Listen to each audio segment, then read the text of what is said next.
What's up, everybody? Good morning. You know what day and time it is. It's Monday. It's time for a podcast, and you know who it's going to be brought to you by. That's right, Black Rifle Coffee. My suggestion, let's keep this simple, easy, smooth. Go on there. First off, determine what kind of coffee that you like, and then I recommend joining one of their clubs. There is a coffee club where you can pick the amount of coffee, the type of coffee, and the frequency that you want it delivered straight to your house. There's also, what I think one of the coolest things is their merchandise club. And, you know, you could do hats, shirts, stickers in combination if you wanted to, or you could be part of an exclusive merch drop that's a little bit of a surprise, shows up at your door every single day. And they're also doing coffee bundles right now where you can bundle up, you know, things to make coffee, coffee itself, things to pour coffee into after it's made. You can really explore the space. Go to blackriflecoffee.com and check out what they have to offer. It's an amazing company. The people behind it are even more amazing. Today's episode, or I should say the subject matter of today's episode, is one that unfortunately makes the headlines far too often. And by that I mean school shootings or mass shootings. I have 4 guests today, and they represent a company called ZeroEyes. It is a human-verified, proactive gun detection solution that integrates into existing security cameras with a mission to stop mass shootings and gun-related violence. Now, like I said, I have 4 of them on the podcast today. Michael, Sam, Rob, and Tim. They all describe who they are and where they come from. And actually, this is a unique one because everybody sitting down for today's episode comes from the Naval Special Warfare Pipeline, which is awesome.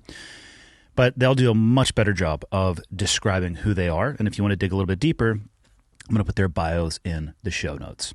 With that, let's get into it. Episode 274 with the men behind ZeroEyes. Enjoy.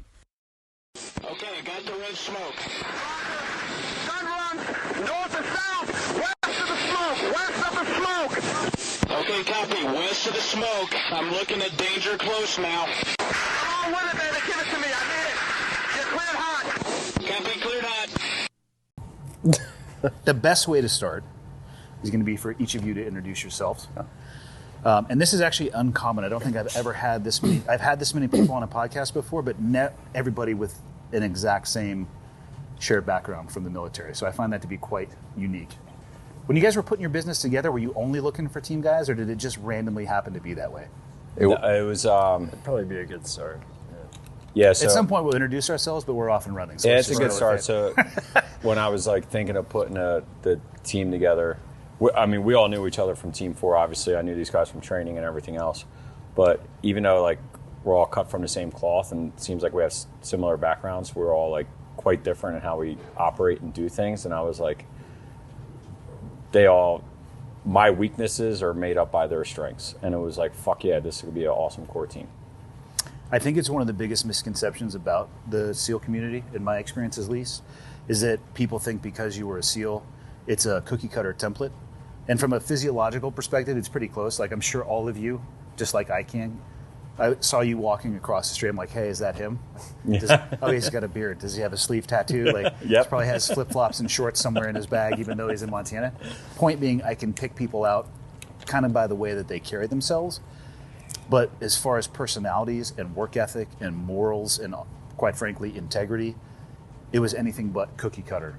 And that's, I don't know if it's from books or Hollywood or whatever it is, but people think that a SEAL is a SEAL and we're all very similar.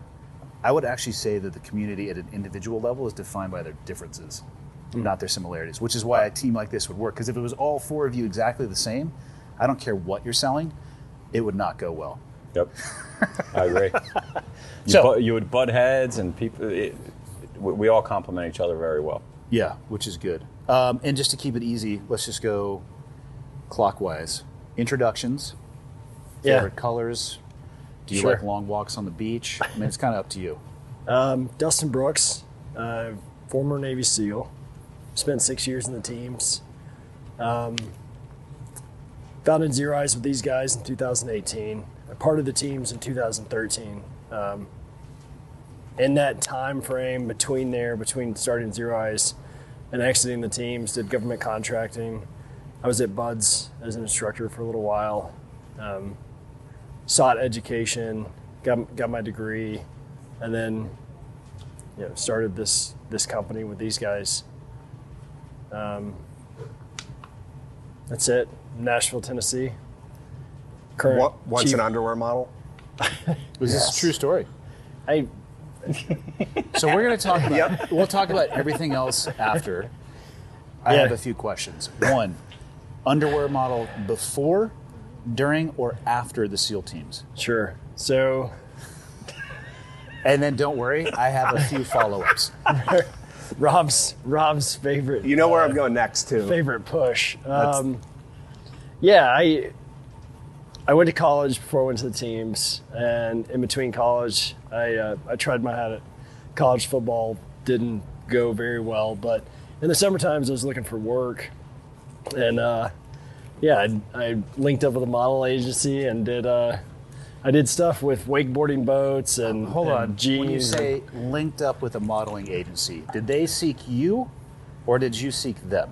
Yeah, there was I lived outside of Knoxville, Tennessee, and there was an agency there that did stuff with wakeboarding boats for all the lakes that are in East Tennessee, and I was like, man, it'd be an awesome job to sit around on wakeboarding boats for the summertime and get paid.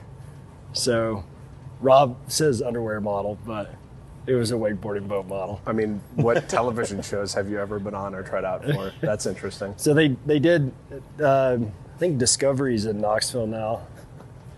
And they did, before that, the company that Discovery bought, they did all the like Lifetime television stuff. So the Unsolved Mysteries, the Snapped, and I did some, Interesting statistics. some- Do you know that the did some viewership acting. of like crime shows and like unsolved mysteries is almost exclusively women? They are the demographic. Oh, I fucking believe that, dude. Shows, yeah, like the unsolved mysteries, the what is it, closed case files, whatever it is. It's like My fiance 80% can't or fall asleep more. without a cold case file on TV. Yeah. I'm like, what the fuck? She may run into me at some point on one of the shows. Okay, so Yeah. they had some little bit of a tie-in. Yes or no? Have you ever done a modeling shoot in your underwear? No, I Okay, haven't. well then you never never have. down an I haven't. other path. I haven't. Because There was that one time with the strange dude. What was his name? I had questions like Rob likes to start here. I had questions like, do you stuff He's like, the cup Dustin, just before pat and down a after? little bit more. Is it natural? Do you use a sweet potato in the front and the back? I mean, I had so many questions that immediately lined up in my head. You screwed me on that. I mean, I wanted to continue this. Like, I don't know that had the opportunity presented itself. I don't know that I would turn it At down. least bathing suit, though, right? Like, we're going bathing suit. Yeah. Maybe I'm exaggerating. bathing I don't suit, think yeah. that's I think it's fun to start there. right. So you started as a wakeboard model, and that didn't work out. So you're like, screw it, I'm going to go become a Navy SEAL. No, It's a natural transition. I can see it as a natural plan B. I tried college football. I walked onto a team, What position did you play? free safety. Okay, because you're not large. I was, I'm I not. was, a He little, was big in his day. I was Oh, a yeah. little bit bigger. I How was a much little did you bigger. weigh? At school, I was about 195, and I'm sitting at about 170 right now. 175. I know a couple of professional football players. Until I saw them in person, I had no idea of the absolute land beasts that they are, because on TV they all look exactly the same size. I mean, I'm talking offensive line buddies who are 6'7", 300 pounds, Yeah. and shockingly fast over 20 yards. Yeah, that's the guys I was playing with. They were 300 pounds, and they were Yeah. faster than me, and it was so. So college football didn't work out. What year did you join the Navy? 2008, Okay. And Yeah, what bloods class? 273. Okay. Yeah. So I left college. I was looking for the next thing, and I had a good friend of mine that mentioned the SEAL teams and that he was going to pursue it, and I was actually training to try to find another spot with another college football team that I could play with. So I started training with him, and I went to his PST and did really well, and got some praise for it. And they were like, "Why don't you try this?" And I was like, "Sounds better than I was gonna do." And I joined. Went to Buds. Okay. Yeah. We were in class together. Yeah. So Mike was my LPO. LPO and buds. That's so funny. LPO at Buds. Yeah. All that is the person who gets shit on by the instructor staff Yeah, for not right. doing anything correctly. And as you know, as going back at Buds, it's designed to be that way. Here's an impossible task. Report back when you can't do it properly. Pretty much it. brilliant. Mike took Yeah. the brunt end of that for our entire class. Somebody has to. Yeah. So you guys met there. Mike, how about yourself? Were you, give me a little backstory. Yeah, born and raised in Philly, and then I was in college when 9/11 happened. I was going nowhere fast, and so What were you studying? how to drink beer and chase tail. It was nothing special. I'm telling you, I did not have an agenda. I wasn't studying anything. I was a total knucklehead. And then when 9/11 happened, I always had that seed in the back of my head of the military, and it started from when I was in grade school. I grew up playing in the woods, camping, hunting, Boy Scouts, all that stuff. And I kind of forgot about it when I was in high school, and then 9/11 happened, and I was like, holy shit, I know what I need to do. It took about a year before I went to the recruiter, and then I had a hard time getting into the Navy because I had a pretty lengthy police record. You should tell that story. It was, I tried getting into the Navy, and at the time they did the SEAL Challenge contracts. Okay. And Which is a guaranteed route from boot camp, pre-training, which I've heard they've actually gone away from, that they shut the pre-training course down. I don't know if that's true or not, but that's the course, right? It would be boot camp, the pre-training at Great Lakes, and then a guaranteed class slot, essentially? Yes. Yep. Okay. That did not exist when I joined. yeah, so this was like 2000. We're pushing late 2002, beginning of 2003 now. And I went to the recruiter, went through that whole process, and when it got time to like the background checks, they were like, oh, fuck no, you can't come in the Navy. And so I met with the 06 of like Pennsylvania Recruiting Command or whatever it was. And I was like, no, I need to get, like, can you get me a waiver? Can I get in? And I went and saw the 06, the captain, and he like looked at my record. He was like, no way. Well, give me the greatest hits. What's on this record here? It was, a lot of it was bullshit. So it was just like underage drinking, disorderly conducts, some assault charges and stuff in there. It was all getting in fights, drinking, being a knucklehead. Okay. Nothing too crazy. I wasn't like jacking cars or robbing houses or anything. And then he was like, if you could go get a letter of recommendation from every judge you've ever seen, I'll let you in the Navy. And it was his way of being like, get the fuck out of my office. So I was like, okay. And so I went out. It took me like 3-4 months, and I went and sat outside of courthouses and finally got a meeting with, and the judge was like, who are you? Why are you here? I was like, I just need you to sign this letter that like I could go into the military. Did that, so I went back, saw the captain, and he was like, holy shit. He was like, all right, you can go in the Navy. And I picked a rate that would get me to, because at the time you had to pick the rates that were, there's only certain rates that you could pick to go to BUDS. Yeah. And I was like, what's the first one that could get me to boot camp and get me through? And he was like, they were like, PR, parachute rigger. And I was like, done, taking it. And that's how I ended up at BUDS. So that was 2003, went to boot camp. I was actually in BUDS with Rob in 2005. You were in I think you just became an instructor at the time in second phase. Probably. I think I got there in like March of 06. Yeah, because we were in PTRR for You like put me 6 through months. second phase. Okay. How was that? You were a hugger then, I don't know if I ever wasn't. right? You were. Everybody liked you. You were nicer than everybody. I have a vendetta against the second phase instructors, and I don't against you. So We at some point should talk about the role of an instructor in that environment, because I have a vendetta against some of the instructors that were there, and not necessarily from when I went through, even though I went.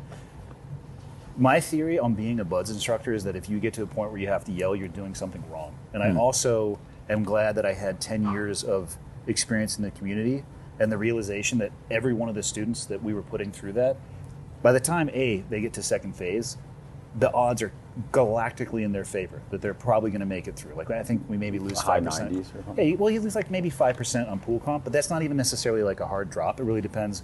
Do they have a performance role? Do they have a medical role beforehand? But they're going to be your peers at some point. Mm-hmm. And I remember going through and the asshole instructors, and I'm glad that I never ran into them at a bar at some point, because I probably would have cold cocked them, which wouldn't have been great for my career, their career, the whole, anybody involved in that, the community at large. But I remembered all of that, and I took the role of being an instructor really seriously, because we were at like escalating kinetic levels at that point. And yeah, I probably have a deeper vendetta than most against some of the people that I worked with, because they were playing the role of the hard ass. They, BUDS as an instructor is not a, what would be the best way to describe this? In peak wartime, I don't know a lot of people that we would all consider to be pipe hitters who are bucking for a Buds instructor tour. Oh yeah, If you know what I mean. Yeah. It's the politest way that I can say that. 100%. Yeah. So I ran into one of them who I had a vendetta against more so than many in JTAC school years later, and I sat next to him, and I was like, "Oh, I'm gonna fight him today. Like that's it." I looked him right in the eye, went up to him, and he's like, "Hey Rob, you did a good job. I was playing a role. Let me buy you a beer tonight." Like instantly, and I was just like, it was one of those things where like some of the others did, but he was definitely one that was like on my list. Yeah. And Unfortunately, I don't think some of them, and I'm not talking about all of them, but I don't think some of them. I don't think it was a role. I think it was a personality issue, and I think some people get into positions where, like as a Buds instructor, and I've talked very openly about the curriculum and standards, and I think that the curriculum should absolutely be the final result. But as a Buds instructor, behind the scenes, you can throw levers. And the peer evaluations that we started having the students do were for a very specific reason. It was for students that the curriculum wasn't catching. Because you guys felt it in your class, I'm sure. Yeah. Every class has them. Well, yeah, because there's hey, the instructors are around. I'm going to be a team player. And then when the instructors leave, the entire class is like holding themselves back from beating the living shit out of that student. But they are really good at hiding it from the instructor staff. And that blind peer evaluation was a great insight into what was actually going on with the students. And I would see it when I was augmenting Hell Week classes, because as an instructor, you got to go back. They just don't have the staff in first phase. But you'd see these boat crews that were just underperforming, like incredibly underperforming, largely because of the boat crew leader, and we'd swap them out, and the boat crew leader would do way better. And I'd finally pull the student. I'm like, what the fuck, man? Like, you guys were like 7 miles behind on that last run. How are you in third place right now? And they wouldn't want to answer me at first because they thought I was just digging for information against them. But they'd almost always say, I hate that motherfucker. Yeah. Like, you could beat me. You could actually probably kick me out of training. I won't work hard for him. And it was something that was totally invisible to the instructor staff. And that's the shortfall of that, only having the curriculum and not having another You tool. get that dude on the end of the log or something that's just not The carrying problem, their piece, though, and it's like, the problem with the instructors being able to throw levers is that you can develop personality conflicts. And an instructor, if they do it properly, they could target a student and ruin their chances of actually making it through training. And it's a detriment to the SEAL community, and nobody ever knows about it because of the churn rate there. It just disappears into it. So it's a double-edged sword that you have to manage. I'm glad that guy said that to you. There are some who I don't think, maybe it's a mental horsepower issue, or maybe they were fucking picked on as a kid. I don't know what the deal is, but they get into that role of perceived power, and they absolutely feed on it, and that's the wrong place for it to be like that. yeah. I was in Buds with Rob, and this is 2005. We started there in 2006, and I quit in Hell Week. So there's a lot of background to it, like personally, like just got married, just had a kid, like literally had a 2-month-old baby, and then like my wife at the time was in the hospital because of an appendix burst, and I was in Hell Week. It was a fucking shit show, but I was still like, I'm getting through. And then we were down at the elephant cage, and I clear as day remember there was just one instructor, really short guy, I'm not going to name names, and was just like sucked into our boat crew leader. I was just like a gray enlisted dude at the time. I was like, no, E4, you weren't. E4. No, you were not. I felt that I was. No, but, you're a stud of our class. And Hey, Tanya, will you flip the switch on the fireplace and just turn it off? Thank you. For some reason, he just like latched on to our boat crew, and it was our boat crew leader was just great dude, was awesome. Anyway, it doesn't even matter, and just was relentless. And I was sitting there looking at this person. I was like, I never met a SEAL before I got to SEAL training. Never met one, well, until boot camp. And so I was like holding on this pedestal, and then I was sitting there in training, and this dude was just like relentless. And I was like, I never wanted, like, I shouldn't say never, because I wanted to fight people before. I wanted to hit It's almost like you had a history of it, preventing you from getting in the military. I wanted to hit this person so far. I was like, fuck this motherfucker. Like, who the fuck is this dude? Like, and it got the best of me. Dude, it worked. He got to me, and I fucking What was quit. it that got you to throw the towel in that moment, though? Was it a frustration thing? Because I was thinking like, dude, wife's been in the hospital for fucking 3 weeks. I have an infant at home that my in-laws are sitting with, fucking like, and I'm sitting here on a beach listening to this motherfucker. And I was like, fuck this, dude. I was like, dude, fuck this. And like, threw in a towel, rang the bell in front of the class, woke up the next morning, and I was like, no. That was going to be my question. What did I do? How long after that did the it regret was like set in? instant. And I was like, what am I going to do now? They're going to, because I came from the fleet, because they didn't let me go right from boot camp. Went to the fleet. I was lucky I got shore duty, and I was in Jacksonville, got the buds, did buds quit, and I was like, fuck, I got to go back to the fleet.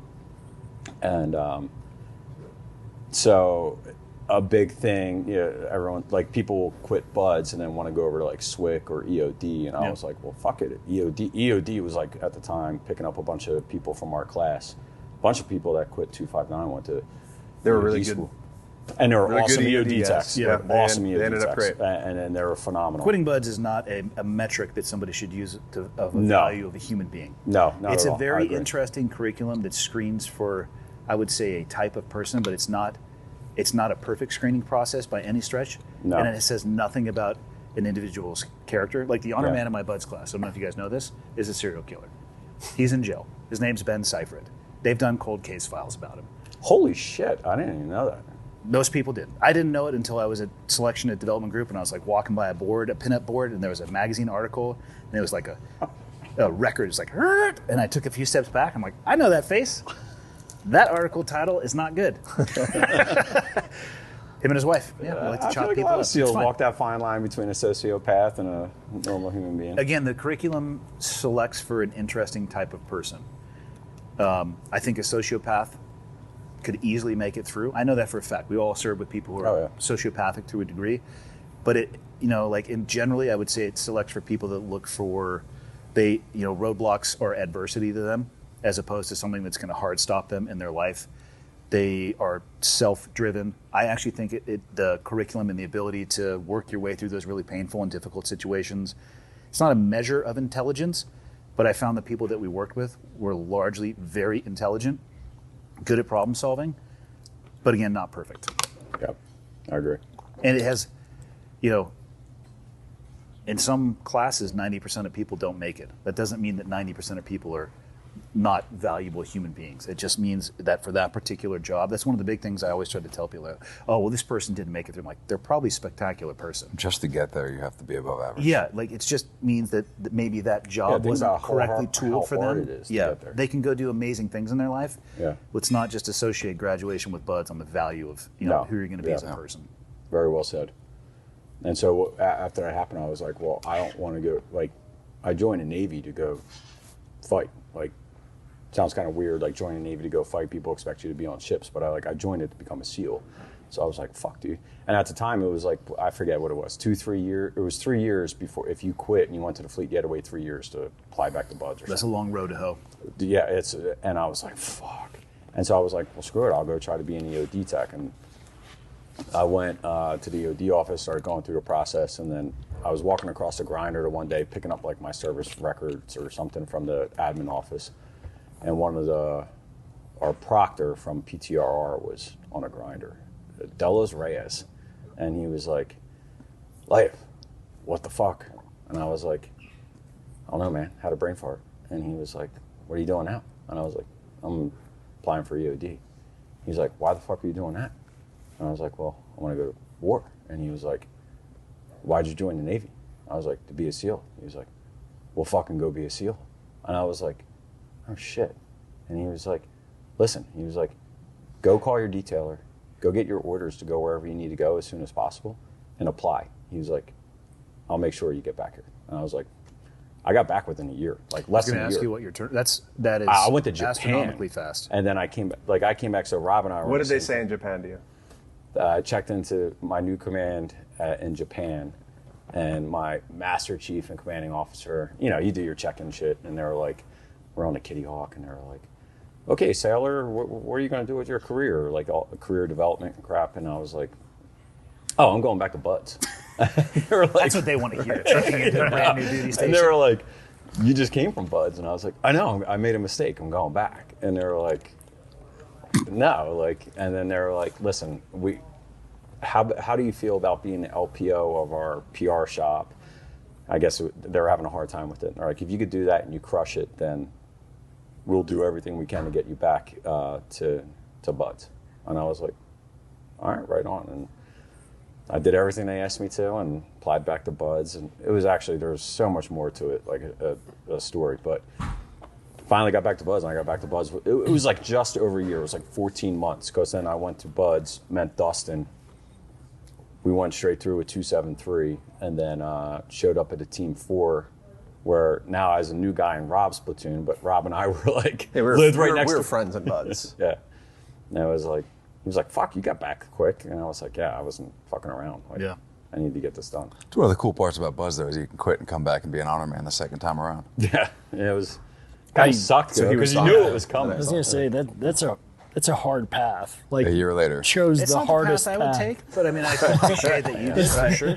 I'd rather just make it through and be completely invisible to the instructor staff, which was my goal when I went through. Yeah. Dude, you know what sucked is when I showed up, it was still a lot of the same instructors. Oh, for sure. And they were like, Lahiff.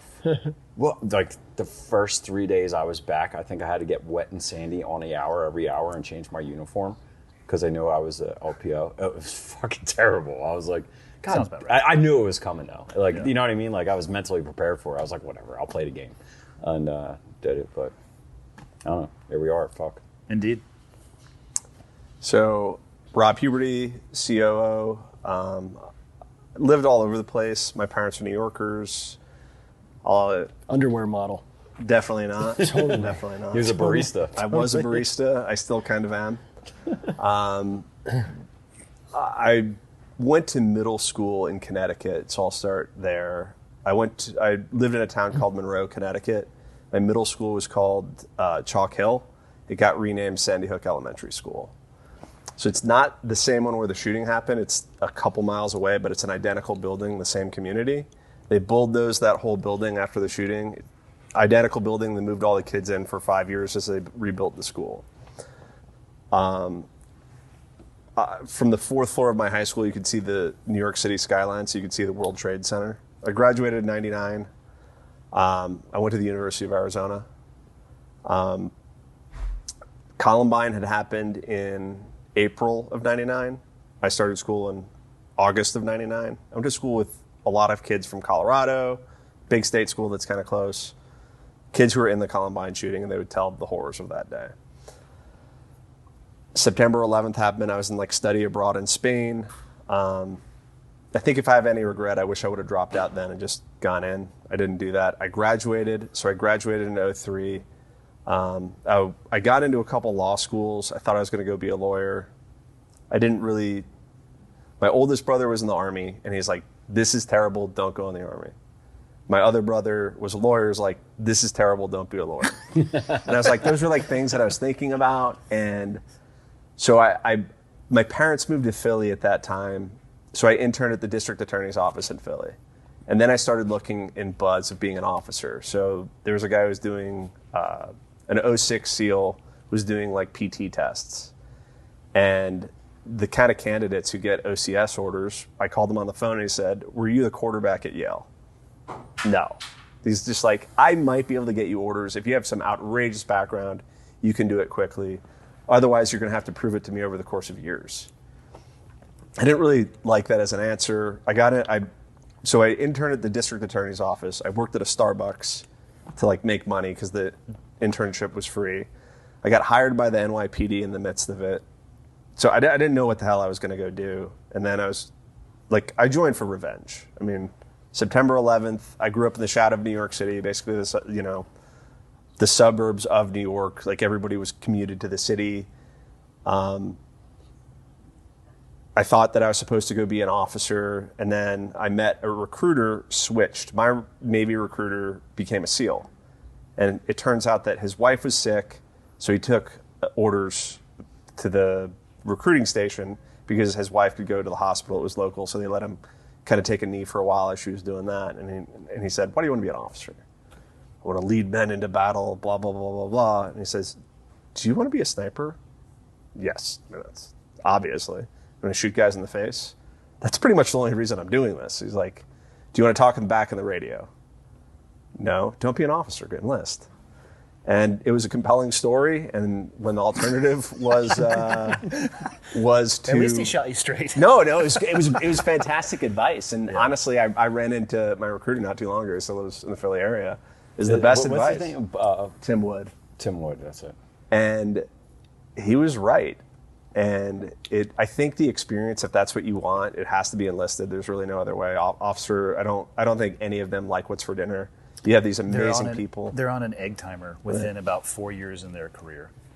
And, you're going to be competitive for your third O slot. You might be a fourth O, and then you're going to have to fight for your AOIC. You may not, then, you got to go do a disassociated tour, OIC. It's a tough one for sure. It's a different, I would say, I think it's still a great job. It's a different type of satisfaction. Right. Because you went officer after. I did, but also I didn't really do any officer things. Like on my last deployment in 2010, I was carrying a 300 Win Mag and 2 javelins. Here we go. So, I did some PowerPoints. Right. Don't get me wrong, but it was a lot more kinetic. But that was based off of my previous experience. That is not going to be the normal path for an O1. But at that point I was an O1 over, 12.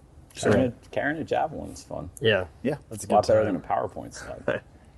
Well, you have to get the PowerPoint slide approved to go carry the javelin. So they mesh together. If I had gone the officer route from the beginning, though, I don't think I would have stayed in as long as I did. And I don't think I would have had the level of enjoyment and fulfillment that I had from the career. Not to say that you couldn't have those things, but it is very different, and people looking at those two paths, if they can find somebody like that recruiter, doesn't have to necessarily be in those terms, the way he described it, even though I deeply appreciate it. Right. Understand the direction that they both go. They start off kind of like at true north, but one's going left and one's going right pretty rapidly. So, I was in the teams for Team 4 for a little under 10 years, and then got out, business school, worked for Amazon, and started this. Okay. I grew up in a small town in Northeast Pennsylvania, Dallas, Pennsylvania. I wanted to be a SEAL since I was 14 or 15. How'd you hear about it? How did I hear about it? Yeah. Tears of the Sun. To this day, I still think the best SEAL movie ever made. How many of you ever used a bone phone microphone in your career? The throat ones. Never. Not the Never. throat. Not I the, did. The ones that sit here. Yeah. No, so the throat ones. not the throat. I got in early enough that we got to play with those. What was And that guy's MP5 character? SDs, by the way. Those are way better than the bone phone ones. The Those- MP5 SD is still my favorite gun, I think. Yeah, it's great. It'd be great I for like a love it. rodent. I don't know if Yeah. I would. I No, would shoot but it at a person 100%. It's fun. It's Yeah. just such a fun gun. It's great. It just looks sexy. It has no utilization whatsoever. It was our primary weapon for shipboarding and CQC when I got in. I have pictures of me in a Nomex flight suit, like clearing a corner with my MP5. With the flight gloves. Oh, fuck yeah, right. Full send. The on all of that. sling on the MP5 sling. And just dying from sweat in that Nomex flight suit that I probably needed to burn after that 2-week block. But those neck ones, man, you're better off taking your radio off and throwing it in a blender. You're going to make better comms. It was like one of those things. I saw that movie too. I was like, oh, fuck yeah. Get me back in the fight. Terrible. Absolutely the worst. The only thing maybe worse than that was the Charlie Sheen literal telemarketer headset. So I'm friends with Josh Bridges, who was a SEAL as well, and he did telemarketing. He goes, I actually know what model number that is. Oh, God. That's an X07. Yeah, he's like, it's not waterproof at all. And they the went Cadillac over, of telemarketer headsets. and they went over the beach with that. So that's definitely not going to work anymore. But yeah, the Tears of the Sun. That's not a bad intro. My intro was like Navy SEALs. Okay. Yeah. Yeah, I read a book. Like I was in 5th grade. I got punished for whatever reason, and I couldn't watch TV. So my mom was like, "You need to read a book if you can't watch TV for the next couple of weeks." So I picked the book out because the guy on the cover was painted in camouflage, hiding Men in with the Green jungle. Faces. It was Men Behind the Trident, Nice. and it had a big gold trident. I didn't even know what a trident was at the time, and I took this book, and it was about Vietnam frogs, like SEAL Team 1 and stuff in Vietnam. And I like absorbed this thing. They were carrying like stoners, and the detail. I was like, this is fucking amazing. And then the Charlie Sheen movie came out, like literally within months, and I was like, sold. This is done. obvious. My Bible. I know what I need to do. Rogue Warrior, Dick Marcinko. That was my Oh, yeah. Bible. So that was probably the first one that I. It was my Bible, man. I love I that confused it for being a nonfiction book when I picked it up. I didn't realize it was fiction-esque. Yeah. It's so good.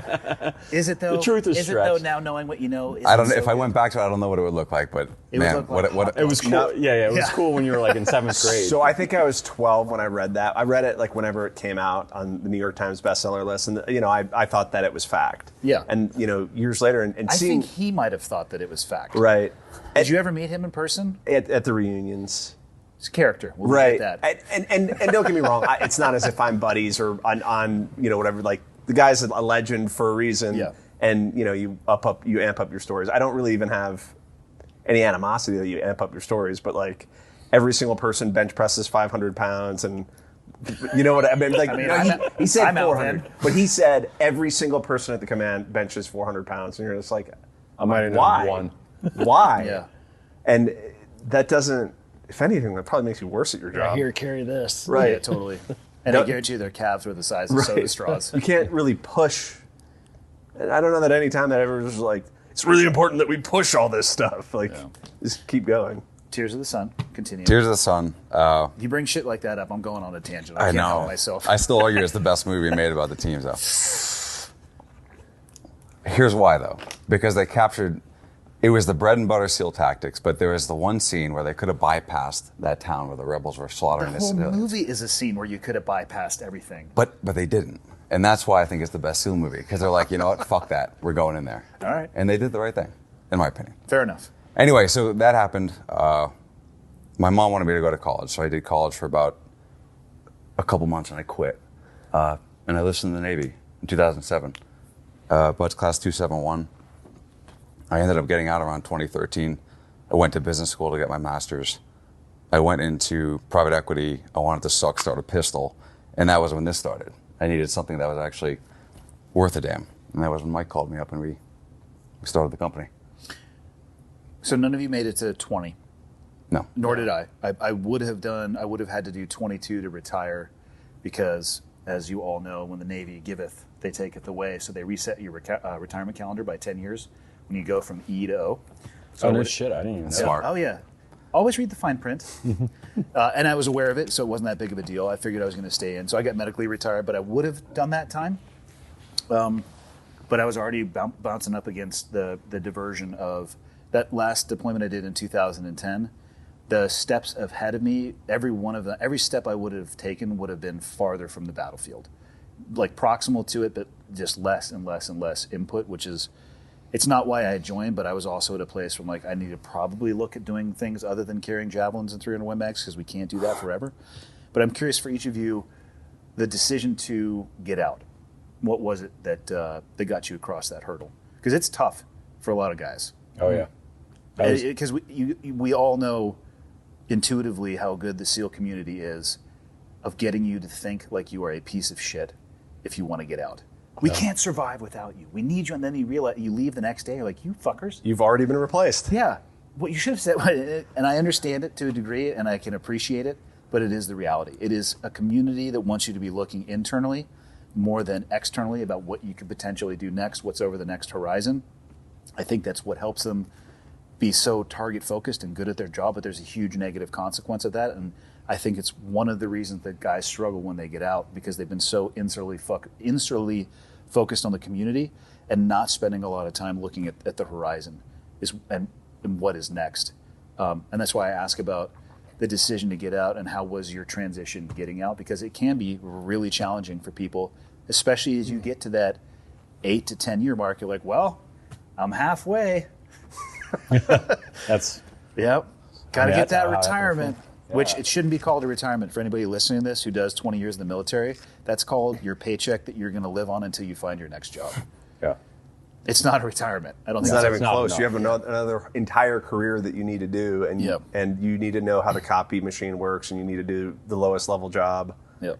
It's hard to hire 20-year people who think that other people do their job for them. So what was it for you? Why did you decide to get out, and how was your transition? Yeah, so came up to the point of re-up, so at the 6-year mark. And I saw the jobs ahead of me. A lot of guys were going to sniper school to be instructors or going to buds.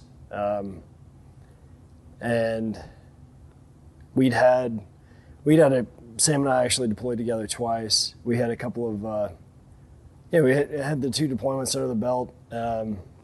I felt like that I got out of what I came in for. I wasn't career focused. I wasn't looking at it. So I was kind of looking at the next journey for me, and that was school. I wanted to go to school. I wanted to get out. I wanted to get an undergraduate education, and I wanted to try to make something else happen. So when it came up, we were looking at re-upping or doing the next job. I just ultimately decided to transition and go, and I felt like that I was young enough to start another career and do something else, and get into it. So that's how it ended up happening. You talk about it, it's tough, and it was. I didn't have a plan. I got out, and the next day I remember it was me. I had a dog. I had just gotten a dog in my truck in Nashville, Tennessee, and I was sitting in a Home Depot parking lot, and I was like, well. Well, I guess breakfast. Yeah. But there was a team guy in Nashville. I connected with him. I was trying to get into Belmont. I wanted to go to Belmont University. That was in Nashville, Tennessee, and there was a team guy there that had been out for a while. He had gotten into entrepreneurship. He was running a few projects. I reached out to him, and he got me work, pretty decent work immediately. And so I kind of got my feet under me and started doing the next thing. And then I met my now wife and moved to Florida. She was in a program done at UF in Florida. Spent some time there, and I had an opportunity to kind of figure out what the next step was. And interestingly enough, I actually ended up at Bud's as a contracted instructor. I didn't know what to do next, and that was available. And I was like, this is a community I know. I feel like I can give back here. It's interesting how it can suck you back in. It got me. Great experience, though. Yep. Phenomenal experience. Being able to connect with the students that way, it was absolutely awesome. And I was able to get my degree while I was there. Did you find it to be a rewarding, I'll say, tour, even though you weren't in the military as the contractor? Yeah, it was. It was tough at first because I was like, man, I'm coming into this as a contractor, and a lot of the guys that come into these positions are 20-year guys that have been transitioned.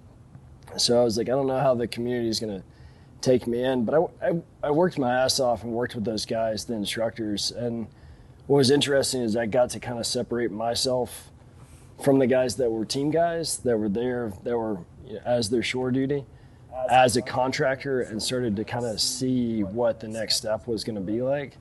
And it was a great working relationship between us. Like, I was like, how can I give you guys time for your families, and I can pick up those jobs as a contractor and do that stuff? It was awesome. Awesome experience. Great to be back in San Diego. But the transition was tough, and I was watching these guys, honestly. They got out and immediately went to business school, and I was like, man, this, like, they're talking private equity, they're talking search funds, and Don't forget the pistol that he mentioned with private equity. Yeah, but it, which is one of the most common narratives I've heard from people who explore that route, and I know nothing about it, but I've heard it. They're like, I'm going to go be a private equity guy.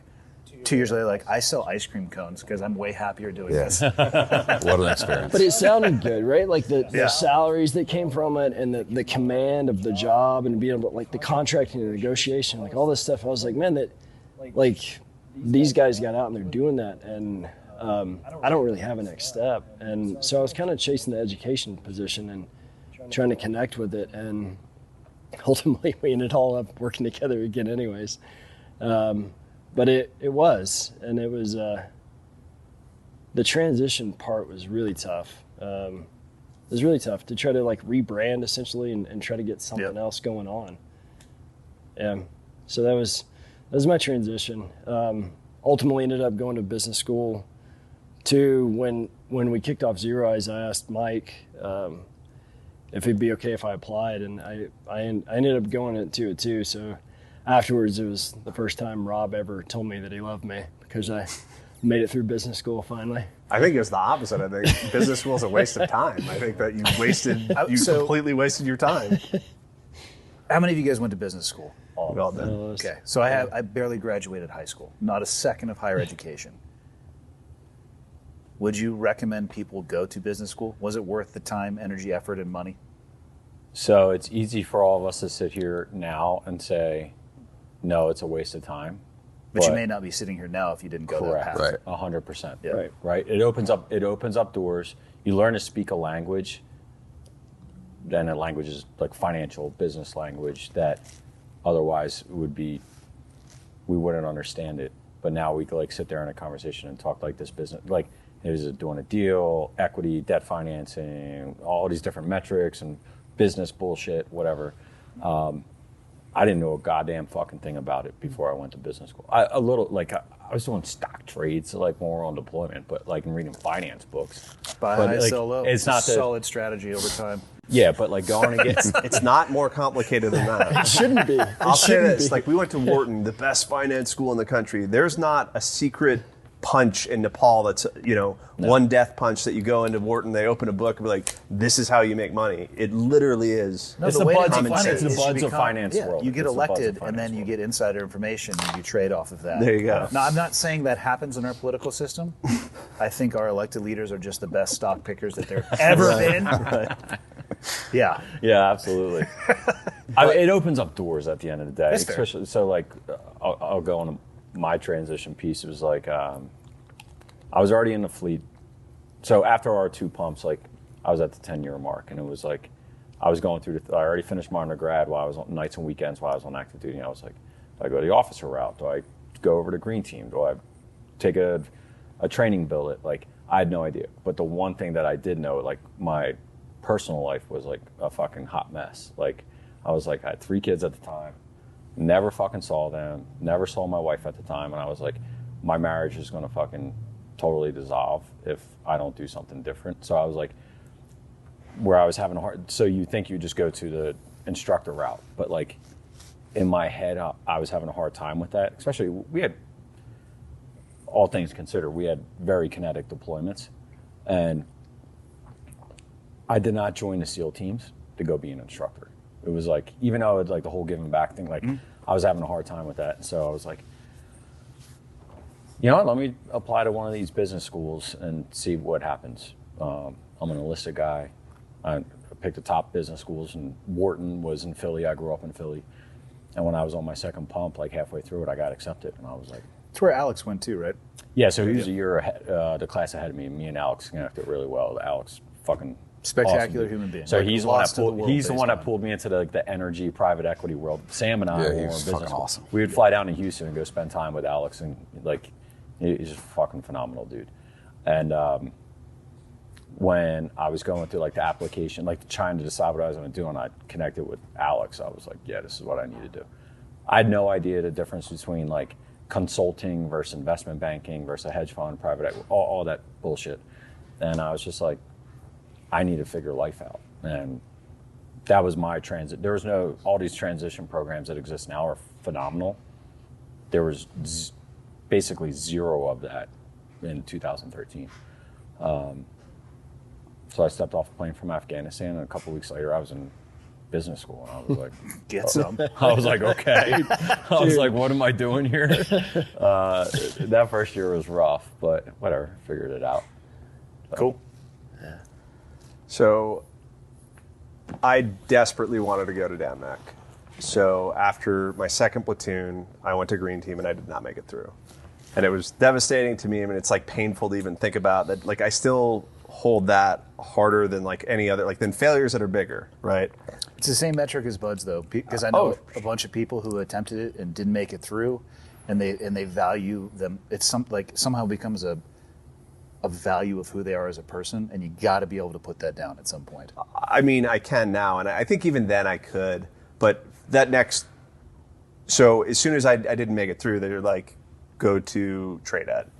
And we had a couple tragedies occurred on our deployment, and it was hard. You probably need some downtime, lost friends, cool. No way I'm going to trade ed. Let me go back to the team, do another pump. Did another pump. They let me back in. I screened again, screened positive. And I got married in between. I've been with my wife for almost 20-ish years now. So like she was with me when I was enlisting, and I decided I was going to do all of this stuff. And, I was doing house runs, every single day for 2.5 years in between it's just the way it was, because I came back from my second deployment when I went to Green Team the first time, and I was a sniper, and I didn't do a house run in probably like 18 months before I showed up. I left in April, Afghanistan, and Green Team probably started like May 1st or something like that. I had no time in between, and it was just a bad time for me, and that's not really an excuse. It just didn't make it through. And I had orders to go to Green Team again, and I had even a year where they're just like, you have to stop, and you have orders, and it's like timed weird. So go to TradeEt, we'll let you work out every single day. And I applied to business school at the same time. I was really conflicted at that time because I had orders to the thing that I wanted most in life that I failed at, that I was pretty sure that I had figured out how to crack that nut. Secret sauce. I mean, you go through it once and you get very far along and, this is the criteria. And then you practice that criteria for 3 years in a row, who knows. It's weird how it works out. Performance improves. Right. But you would think that you'd go through that, really understanding what it is. Yeah. Because I don't think, maybe there's personality conflict sometimes, but that was not for me. There for sure. Sure. Yeah. But I don't believe that was my case of the reason I made it through. I would say it's the anomaly, not the norm. Right. So, I went in there, I think that I was received fine, and, I would have had a very fair shot at it. And my wife was pregnant at the time. And so it was one of those things where it was also, I got out in 2014 and I just saw the war dying down, right? And maybe it's such a hard reference point, because if we go back to World War II, it's almost like we didn't do a conflict in comparison. So it's really difficult to judge what this year over here was 06, 05 to 07 in Iraq, was 2010 in Afghanistan was actually good, but compared to what, I don't know. Have you guys ever read like a Bronze Star citation from Vietnam or World War II? Unbelievable, the difference. It will make Unbelievable. you immediately want to turn anything that you've ever received. Right. I mean, that's exactly it. Like, man storms machine gun nest, loses both arms, somehow reattaches them with dental floss, takes one off to beat another man to death. Kills a dude with a spoon. Broke back. Navy achievement medal. No. Right. Yeah. Right. And so I realize even saying this is kind of silly in comparison, but that's the only thing that you have at the time. Yeah. But I don't think that I liked what I saw coming for dinner. I only wanted op tempo. There was no reason for me to be in the military if I wasn't going to go to war. I very much joined for revenge, and I very much joined to go fight the fights. And if I wasn't going to do that, I had no interest. And I was bad at being in the military. I was bad at following rules. I was bad at, when the rule is the rule, do this, I was the first person to say, why? And I don't, in hindsight, I think that makes me way better at the job that I do now and what it is, because I'm critical in ways that don't really work in the military. I just wasn't compatible with that lifestyle if I wasn't going to go to war. And if I saw that kind of going down, I got into Wharton, my wife was pregnant, I'm done. And so I went to Wharton. You asked the question, is it worth it? I think for me it was worth less than, I went through college in a very traditional way. Very quickly, I got into grad schools. I like education. I value it. But the MBA in and of itself didn't really teach me much. I'm sure that it gives bona fides to me that this person is smart. You should trust them. Whatever it is. But the experience in and of itself is not that profound. Mike tells a story of him growing up selling candy from my backpack. Right. Slinging airheads out of my backpack in middle school. I got suspended for it. But I used to go buy candy at wholesale. I would walk to the middle school. I was supposed to take the bus, but I always walked because I would show up late. And the convenience store I used to always walk by, I would see them getting all the stuff dropped off to go on the things. And I was looking at the boxes and a big box of airheads. And I saw the owner of the convenience store, and I was like, hey, can I buy them off you? And I was basically I asked him to front me a whole box of airheads. What age is this? 7th grade. So what are you, fucking 11? He's an entrepreneur at heart. He's an entrepreneur that found his way into the SEAL team. So my point, though, is I think that experience that you had selling candy was a better business experience than was Wharton Business School. Oh, yeah, 100%. It was a cleaner experience for sure. It got down to the brass tacks of business on the road. It was supply and demand. I convinced this dude to front me a whole box of candy. And I was like, because he used to see me walk by all the time. And I was like, I'll get your money to you by the end of the week. So each Airhead, I did the math, and like each Airhead cost me a nickel. I threw them in my backpack. When I got to middle school, I was slinging them for $0.25 a piece. What's the margin on that, Mike? Yeah, it was like ridiculous. I'd take that bet every day. At the end of the week, I would have like $100 to $200 in change in my backpack, and I would walk down to the bank. This is before they had like the Coinstar things in the grocery store. I'd sit there with like a big bag of change, and I'd be like, and then I had all this cash in my room like that. I was like, where the fuck are you getting this money? And I got suspended for selling candy in school. But. I mean, I think that that's a better education than business school necessarily. Business school is hedging your bet. Business school is that if you don't have the skills, somebody one day will pay you because it looks like you have the skills. But if you truly have that, then it's valueless. Like if you really can do the job, it doesn't matter and nobody's ever going to care. You're not going to get very many jobs in your life just from the MBA, the piece of paper, maybe the first one out of school you'll get, and that's about it. But later in your career, it matters less and less and less. And you know, it's one of those things. When I went to business school, like Alex, we went out and had beers. Like you should get into this energy thing or whatever. And I wasn't really interested in a lot of the traditional roles that business schools offer, which is consulting, investment banking, to some degree tech, but you don't need an MBA to get into tech. So I ended up taking a job at Amazon in operations. So I ran a warehouse. So at the biggest shift I ever ran was 1,200 people. And so run a 1.2 million square foot warehouse of everything they pick, pack, and ship. And it was a good job. You get paid a lot of money. It was prestigious. It was hard to get. You have to interview. It's all of those things that you should want. But when you have it, it fucking sucked. And it was so soul crushing and it was so pointless. And, it's the people that you work with and for. Some were great, some were terrible.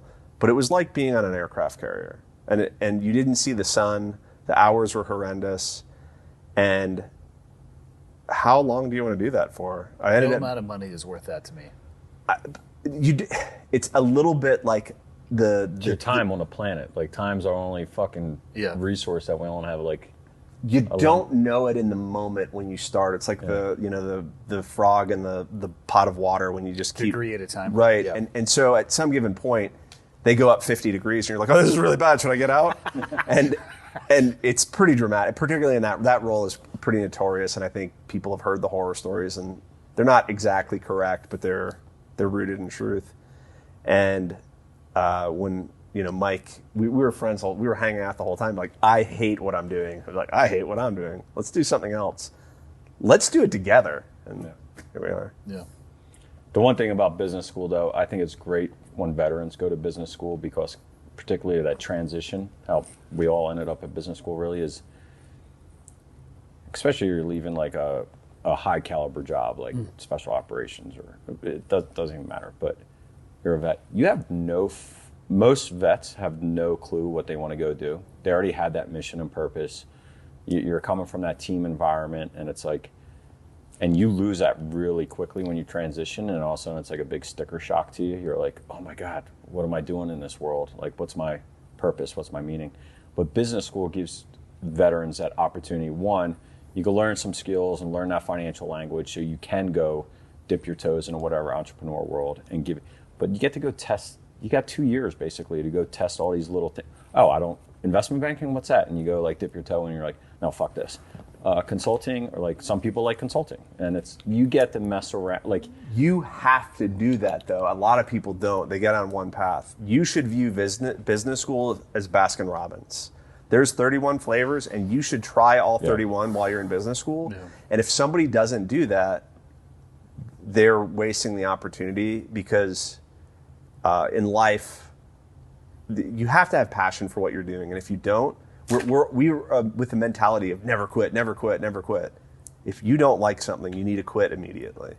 And when you taste, whatever it is, the ice cream that you don't like, whatever flavor that is, if you like pistachio, great, keep eating it. But if you said, this is terrible, don't ever eat it again. So if you go work for a job in a company that you hate, which is your internship, you should be doing every internship and going to everything and then talking to your friends. How was that job? Did you like it? In the beginning, we were talking about getting into private equity, and you're like, everybody I've ever heard hates it. You're right. So you go to business school with a bunch of like-minded individuals. Hey, how is that like? Dude, there's a lot of companies that have unlimited vacation time. Take as much vacation as you want. And going into it, you don't know that that is actually a penalty. Every single company that does unlimited vacation time, on average, uses the least amount of vacation time across. Everybody feels like bullied into not using vacation time, but it's unlimited.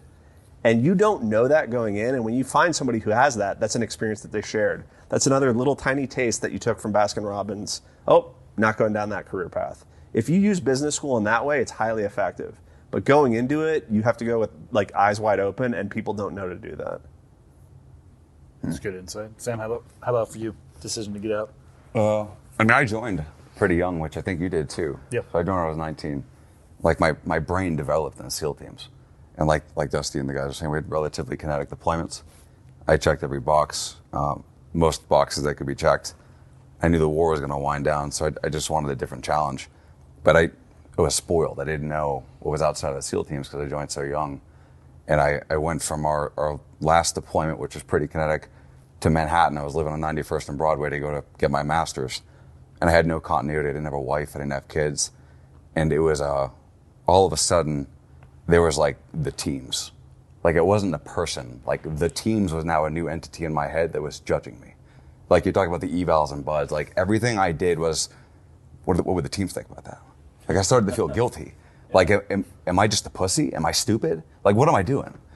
And I don't know. It was such a mix of like guilt and anger. And I had some friends who were in the FBI SWAT team, and they're like, Sam, just don't go down to the 14th Street subway after midnight. So after 15 drinks, every other night, I went to the 14th Street subway at 3 a.m. Just begging somebody to fuck with me. And nobody would because I looked like I was out of my mind. So I can't explain to you why it was the way it was. You might have actually been out of your mind. I was literally out of my mind. Yeah. And I couldn't make sense of it until I realized like the teams aren't like a thing. It's in my head. Like you can be a different person now. The rebranding Dusty was talking about. What does it mean to be me, not the team player who feels guilty for jumping off the freight train? That was the hardest part about the transition for me. Yeah, it is a tough one. It's a tough one for sure. Yeah, the military is good at onboarding people. I don't know if they even have the ability to spend as much time or even a fraction of the time offboarding them. I have heard that there are better programs now. I got out in 2013 as well, so when you said that there was nothing that existed, I'm intimately familiar with that. One benefit I think I had over you guys sitting here is that I served pre-9/11. So the SEAL teams changed for me real time. I did 2 deployments pre-9/11. My first deployment was to Japan. I think the most exciting thing happened is I watched a Harrier crash and the guy eject out of it. Or no, like a F-15 came in with one of the landing gear didn't come down, and the pilot got out and ran down the wing. And then we went and we worked out all day and fucking drank all night. And then we went to Guam, and we did the same thing. We talked about how badass it was going to be.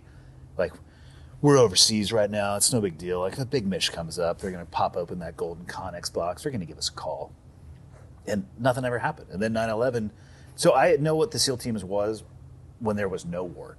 So when it shifted, it became everything that I thought it would be, and a lot of things I never could have even imagined. But then also, as it tapered down, it was going back to something that I already knew, which is a perspective you guys never had. It would be really tough to come in, I think, post 9/11 for the reasons. Honestly, if you asked a lot of people who joined, there was lines at recruiting stations after 9/11. I think revenge, if you had to boil it down to one term, that would probably be the number one. And then your opportunity to do that starts to erode. I think a lot of people would question their reasoning to do that. I think that pre-9/11 time served me well because it's like, oh, okay, I know what we're going back to. We're going back to what I knew before. It was just a different level of context that made it, I guess, that flavor of ice cream was a little bit easier to digest because I had experienced it before. So it wasn't like Call of Duty before.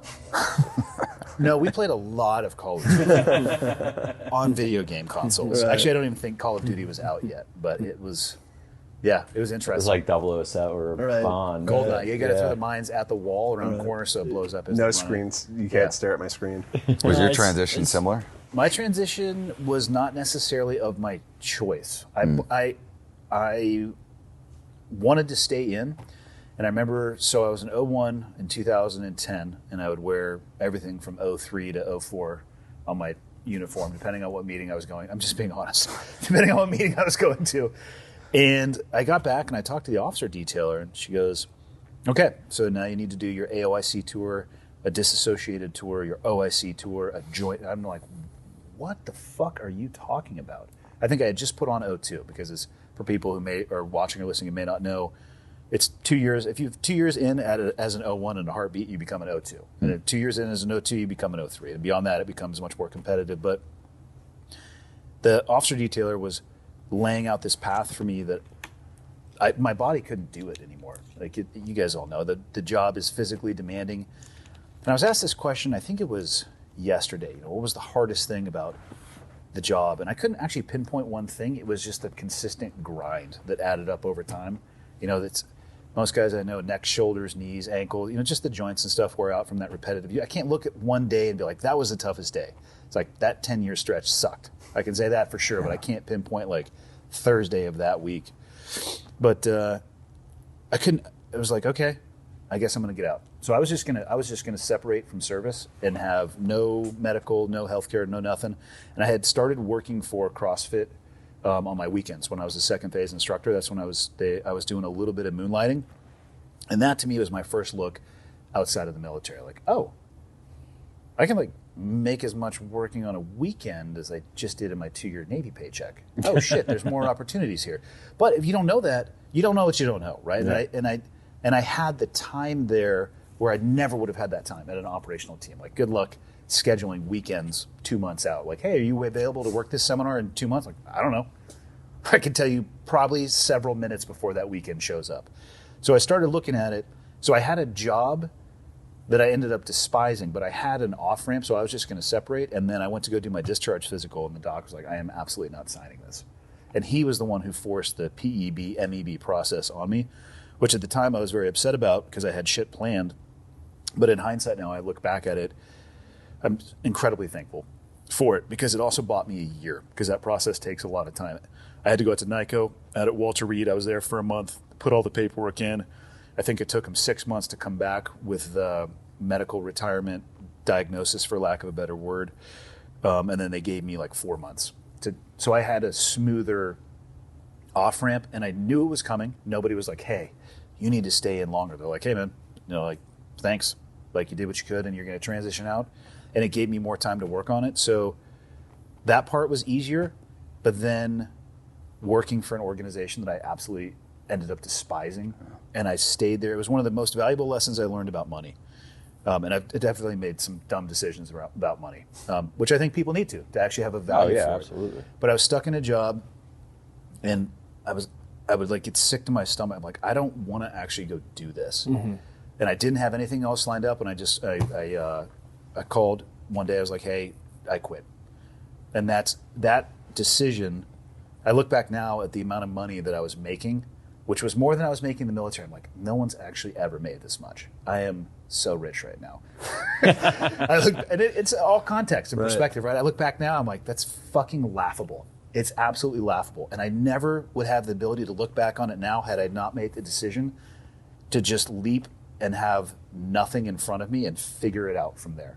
That's where the podcast came from, the skydiving and base jumping, the public speaking, interfacing with brands as an ambassador, sponsorship deals, business deals. I just made shit up every day. And I would say yes to opportunities. And it was wild.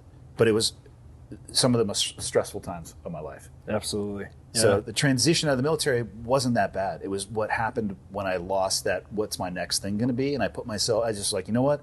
Never again am I making a decision based off of money. And I've been able to hold true to that. And it's amazing how many more opportunities present themselves when you start saying no. And you also see that was like one of the hardest things for me when I first got out of the military was saying no. Like, everyone wants to go have a fucking cup of coffee or a beer. Yeah. And you think it's like a job interview or an opportunity, but really, like, unfortunately, at the end of the day, some of these people just want to go sit down and say they had a fucking coffee or a beer with someone, like, from special There's a lot of operations that, or yeah. something. Like holster sniffers. And I was just like, in the last, how long have I been out now? Shit, it's almost been fucking 10 years. But it was years ago, I was like, I need to get better at saying fucking no. And that's a game changer. People in organizations show you who they really are when you say no. And this is true in business and personal life. Everybody's your best friend when it's a mutual or a perceived mutual two-way transaction. You say no to somebody, a real person comes out real fast. I think like one of the SEALs, like, I think a lot of SEALs forget what made them SEALs in the first place. And the thing that got you through BUD/S, that, hey, you should quit, fuck you, I'm not quitting. Like that thing, I think sometimes they forget it. When they get out, they don't have that attitude. And they have to relearn it. They have to relearn what it was that got them there in the first place. And that's the ability to say, no, fuck you, I'm going to keep going. Yeah. It's a tough lesson to learn, but all right, what are you guys up to now? You want to give the kickoff founding story? Yeah, I guess. So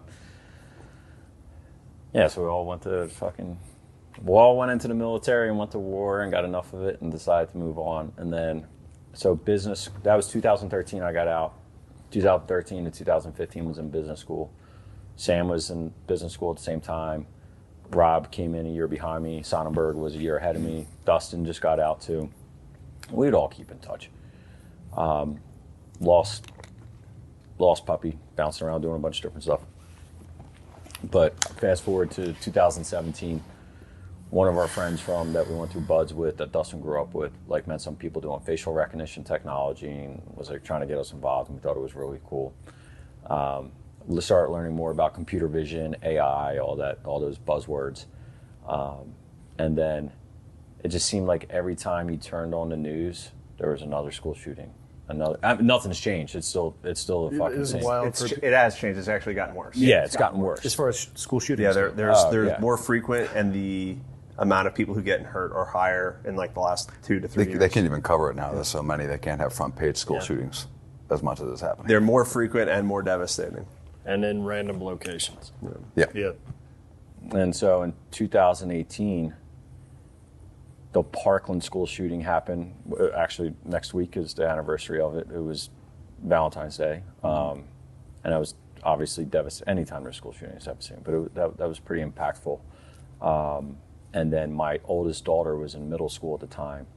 And her school, because of that, they started doing, they call it lockdown drills to be PC, but it's an active shooter drill. Yeah. And she came home, I was like, oh, how was because school? of an active shooter. Yeah, and she came home, my house, she was like, got all upset, and she was like, we had to do these drills to hide because if someone comes in and shoots our school, I was like, this is fucking nuts. Would you rather have her not do those drills?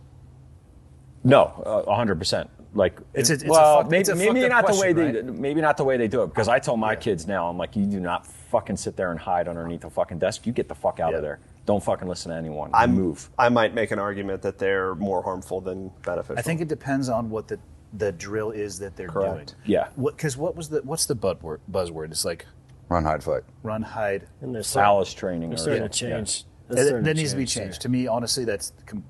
And it's different, like state to state. So run, hide, fight, that whole thing, and I've only discovered this recently, was an advertising campaign that was made in not that long ago, like 2014, by like a state that was coming up with a thing. It was not there was no experts consulted. It was literally an advertising campaign that everybody just started going and doing. Yeah. There's elements of it that absolutely make sense, but the way that has gone in, there was no thought, and now it has become the de facto thing, and no one even knows where it started. And if you go look in the history of Run, Hide, Fight, it's embarrassing, and it's not real. And well, the reason I ask you the question, right, is there's this fine line between our children. Do we all have kids? I don't have kids. You don't have kids? Real fucking good job, right? I have a dog. 2.1 kids, all right, is what we need to maintain. So we make up for that. Four. They got me covered. All right. Listen, I'm tired of carrying your fucking weight, all right? I asked that question because it's a fine line between our children live in a world where it's a reality. Yep. And I don't want the first time that they're exposed to that reality to be for real, but I also don't want them to be fucked up by the exposure to what could possibly happen. So it's a blend of, it needs to be the appropriate training that's actually effective. And that's why I asked that question, because it sucks that they would go home and like, well, this is trash. It's like, it is trash, but that's the world we're living in. Oh, yeah. I'm like that dad that's at the mall with my kids. I'm like, all right, something happens right now. Where are you going?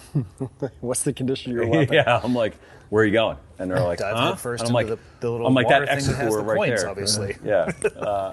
So that happened. And my daughter was upset from it. I was like, this is nuts. And then a couple days later, I was sitting in the gymnasium at the school waiting for an indoor lacrosse practice to be over with. And I was just sitting around, looking around. And there's a lot more build up to this. So it wasn't like this huge epiphany, but in a way it was, because there was all these conversations going on to come up with this. But you're just looking around, you saw a camera every like 20 feet inside the school. And I was like, there has to be 200 to 300 cameras in this building. Asked the security guard about them, and he was like, no one looks at them until after something happens. And I was like, and facial recognition, you know, all the bad words that go with it with privacy concerns. I was like, why don't we just focus on detecting the guns? So I called these guys, and I was like, hey, what if we do something about shootings? All right, how are we going to do that? I don't want to be a consultant. And it was like, no, we use AI, computer vision, and use it to detect guns off security cameras. They're like, will it work? I'm like, I don't know, we'll figure it the fuck out. And then moved into my basement, and we started the company in 2018. I haven't looked back. Here we are in year 5, and we're plugging along. With the goal of reducing the impact, reducing the frequency, stopping school shootings. So in a perfect world, we don't live in a perfect world. Perfect world, we get a detection off someone before that asshole even starts firing off shots, right? Yeah. And then you get people right to the threat and stop it. Yeah, explain what the system is. And what it does. I'll give an example. We'll go to Parkland because it's a great use case. Okay. In Parkland, the shooter had his gun and he had an AR out. Walked into school with It was it like in a bag. duffel bag, right? He did it Right. like a stairwell. Right. And in the stairwell, he pulled it out. And it was on camera for, I think it was 90 seconds, on camera, walking around. When you do certain things in your life, you think about it and you visualize. I think that, you know, probably all of us here are really good at visualize what we're going to do and how we're going to do it. Before a skydive, you visualize what that's going to do. Before you do a house run, you visualize. It's a big part of our success in life as humans. And I think the more successful you are, the better you visualize. If you go ask for your boss for a job, you're probably sitting in the parking lot with your hands on the steering wheel being like, this is what I'm going to do. When these shooters are going to go shoot, they visualize the same way, and they know they're probably going to end their life. And they're not afraid of getting caught at a certain point. Once he took the gun out of his bag, that's what he's doing. Sometimes they'll do it for 6 minutes on a camera. And that, let's call it 90 seconds. You talking about like Contemplating, am I really going to go through with this? Oh, 'cause they're they're like firing themselves up. They're getting pumped up to go do this. The gun is out. They're not pulling the trigger. They're like, am I really going to do this? Like, I know that I've like prepped for this. Am I really going to do this? It's a threshold you can't step back Right. over once you start. The first time you pull the trigger, it's over and Yeah. like it's done. Like your life is totally over. But theoretically, if you could capture that moment in the Parkland shooting, and we would send out an alert, and on a map, the school resource officer who has a gun, who's on campus, who's 30 seconds away, if you were to tell them, there's a person here with a gun out, you need to stop them. I think that that's the case for prevention, right? Is that the case that you're going to see all the time? No. So let's take the next step. What happens when the first time that they're seen on a camera, they already have the gun out and they're in it, they start shooting? Well, the school is really hard to clear. Really hard to clear. It actually takes hours. On average, that we've seen, there have been a lot of doxing phone calls that have occurred lately. So there's calls that are coming in from India and from like Nigeria that come to the United States that are 911 calls to schools saying that there's a shooting right now. It's a voice recording. Really? In Michigan, there was 49 Yeah. yesterday. There was 49 dox calls in Michigan yesterday. It's terrible. I'm assuming that the police department has to take it as it is. So that's what you do. So you have to go clear the whole school. So on average, it's like 3 hours to go clear a school on something that you know is fake. Yeah. But it's one of these things, you have to go do it.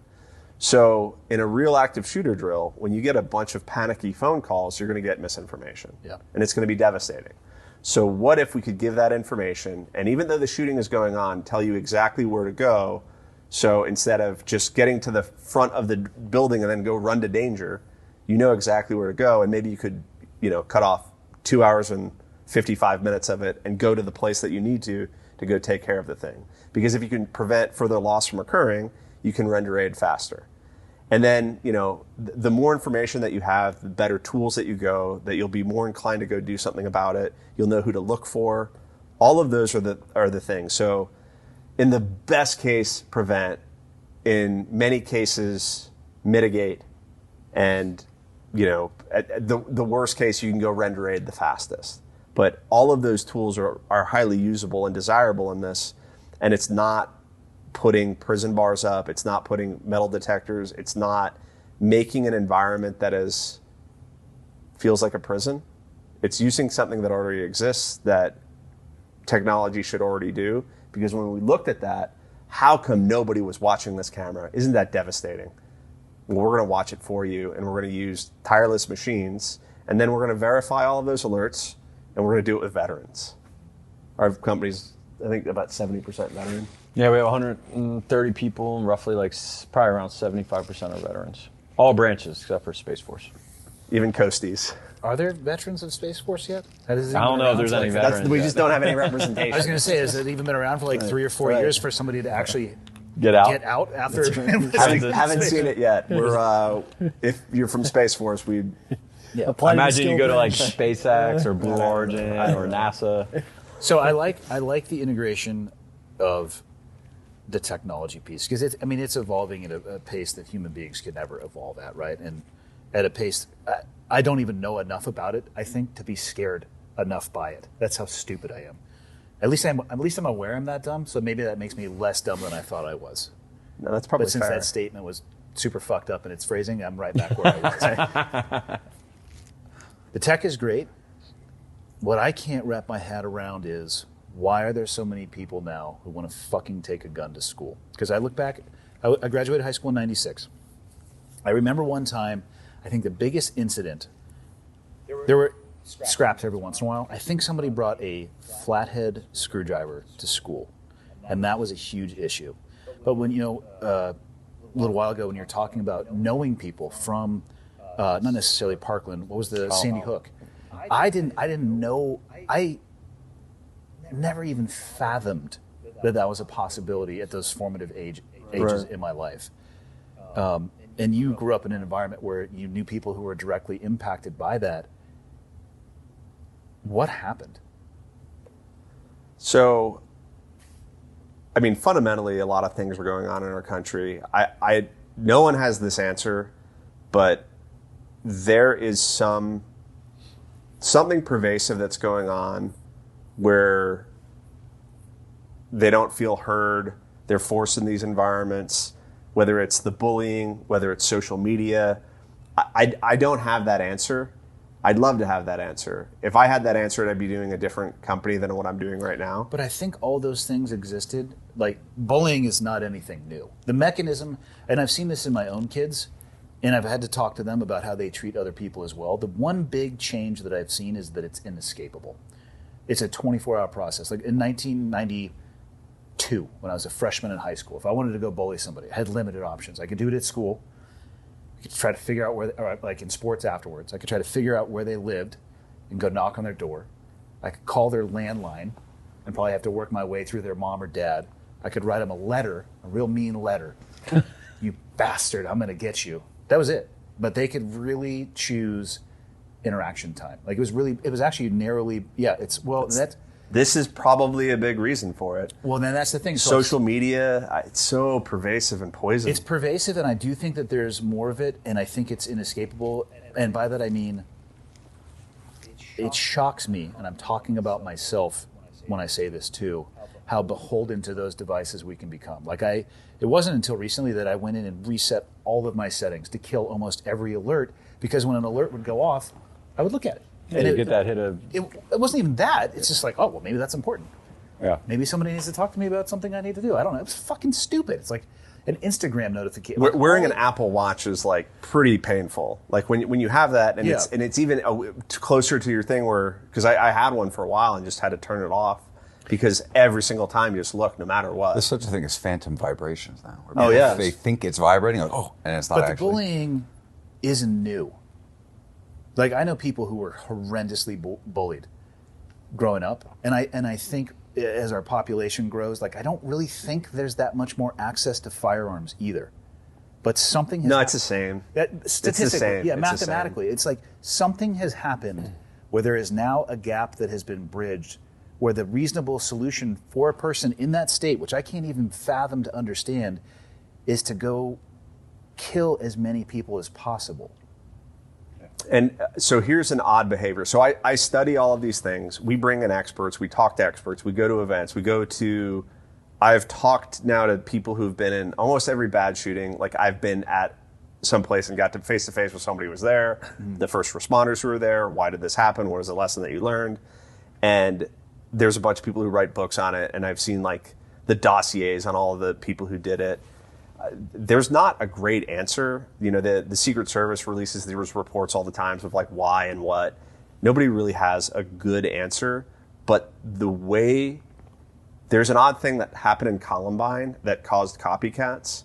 So the most threats of school shootings are still in the state of Colorado. The most school shootings still happen in the month of April. And the most threats are on April 20th, which is the anniversary. There's some notoriety that the media gave that has propped up other wannabes in the future, the copycats. And when you want to be notorious and you want to be reviled and you want to be remembered in history, you know that the media is going to carry you in such a certain way that you'll be remembered forever. And this is a thing that didn't exist before in those years that exists now. And I'm talking about a very small group who value those things, but it exists in a pervasive way that's inexplicable, and they still talk about the shooters of Columbine. Something that's at this point 24 years old. The modern era They shooters. still talk about Columbine and those two shooters and the manifestos and all of that. It's still... It's like the fundamentalists in any religious group hearkening back to whatever crazy prophet or whoever that said, kill everybody. Well, I'm going to go do that. I couldn't tell you why that is, but the notoriety and the infamy and I'm going to make everybody pay has grown. And even like just our rhetoric about us disagreeing as a country, like I think, you know, we're all super proud Americans, but like the rhetoric's worse. Even if I don't even know that we disagree as much as we think we do, but these kids are in this environment where everybody spins everybody up. I don't have a solution. It's a 24/7 access. Yeah. It's you look at active shooter, mass shooter, violence. Like if you look at it on a graph since Columbine, it's like way up and to the right. You look at the proliferation of the internet, phones, up and to the right. First-person shooter games, social media, way up and to the right. Like people are just plugged in all the time. You go to like thinking about America as a whole. What you hear all the time and what people talk about is the people that are on the fucking fringes, the 2.5% on each side that are fucking nutbags. It's the vocal 2% yeah, that drowns and out it's the not 98% it's not talking. the 95% of the rest of the population that like just want to live a normal life and a happy life and be with their loved ones and just like enjoy what we have. Pretty badass. Like this place is pretty fucking cool. I've been other places. It's the people on the fringes, and it sucks. I hands down, if you just wiped the internet and got rid of cell phones and social media, I guarantee you'll see a massive reduction in mass shootings and active shooters. But we're not going to put them down. But it's not going to happen. The iPhone came out in 07. Do you have a reasonable suggestion? Because that's certainly not going to happen. No, it's not going to happen, but that's what it is. So hands down. We made this company to mitigate and do something that we can actually do. I mean, we just talked in circles about a problem that we don't know how to solve, that no one knows how to solve. What do I know? Yeah, what are we trying to do? What can we do? Well, the problem, I don't know if that's solvable, but you guys are talking about is the end user and working your way back. The catastrophic incident. The worst. And trying to layer the onion so it doesn't get to that point. Right. That's the solvable problem in my mind. I don't have an answer either, and that's why I ask people when we have conversations like this, like, what happened? So we don't view ourselves as being the sole answer. Look, this is the silver bullet. It's a bad term, but the one answer that's going to do everything. We do not have that. Our solution is not going to work in every case. If somebody just comes blazing in, the event's still going to occur if it's really, really fast. Yeah. But still, it's still useful in a lot of things. However, after Sandy Hook happened, they did a website. So like Sandy Hook Promise said, they said never again, and then it happened X amount of times. And it's a number that goes up. And every time we turn on the news, we hear about thoughts and prayers. And nobody does anything. Yeah. We're the motherfuckers who do. So we're going to do something. We're going to do it to the best of our ability. We're going to make it make sense. And when we show it to you, you're going to say, we have value in that. And we're going to work tirelessly in the way that we worked in the military. We're going to do it with people that we care about. We're going to do it in the best way that's for everybody else. We're not going to invade your privacy. We're going to do it in a way as Americans, as patriots, as people who have kids, wives who are teachers. We're going to do it in a way that makes sense. And we're going to make the world a little bit better than we left it. That's what this is about. So what has the 5-year journey been like? It's a knife fight on a roller coaster. I mean, you guys are done, right? 5 years. Oh, yeah. Mission accomplished. Overnight success in 5 years. Land on an aircraft carrier. Put mission accomplished. I will tell you this: like early on, getting started, we got connected with some phenomenal individuals. Mike had worked with a guy who started companies when he was 18 years old.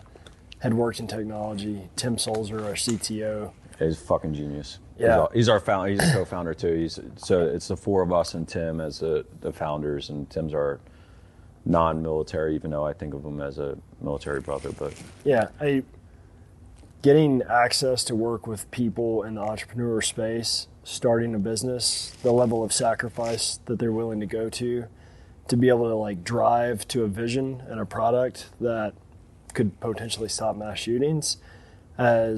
Everybody took a deep breath when you asked how the journey has been, but I asked because I know. Yeah, it's a gut. Like you don't know if you want to hide or get up and fight. You just got to keep putting but the it's sacrifice, like put one foot in front of the other. Just keep going. The sacrifice that we've seen as an organization, and that especially early on with the people that were in Mike's basement or that were on phone calls and just trying to get a demo up right in Mike's backyard with hockey sticks, trying to get detections on what we would see for a gun. That call and sense of purpose, doing that type of work with that type of individual and that type of human has really kept the glue together. How long was it until, and we can talk broadly, you don't have to go specifically, but until you had your first client? 2 years. 2 years? What industry were they in? Education. Okay, so it was Yeah, probably it was a high school in New Okay. Jersey. It was a school. I don't know how precisely you guys can talk. Yeah, about so like when we all met in my basement with a whiteboard and some markers, and I was like, okay, what the hell are we doing here? And we actually went down to Tampa and had an Airbnb, and that fucking house had, like, bars on the doors.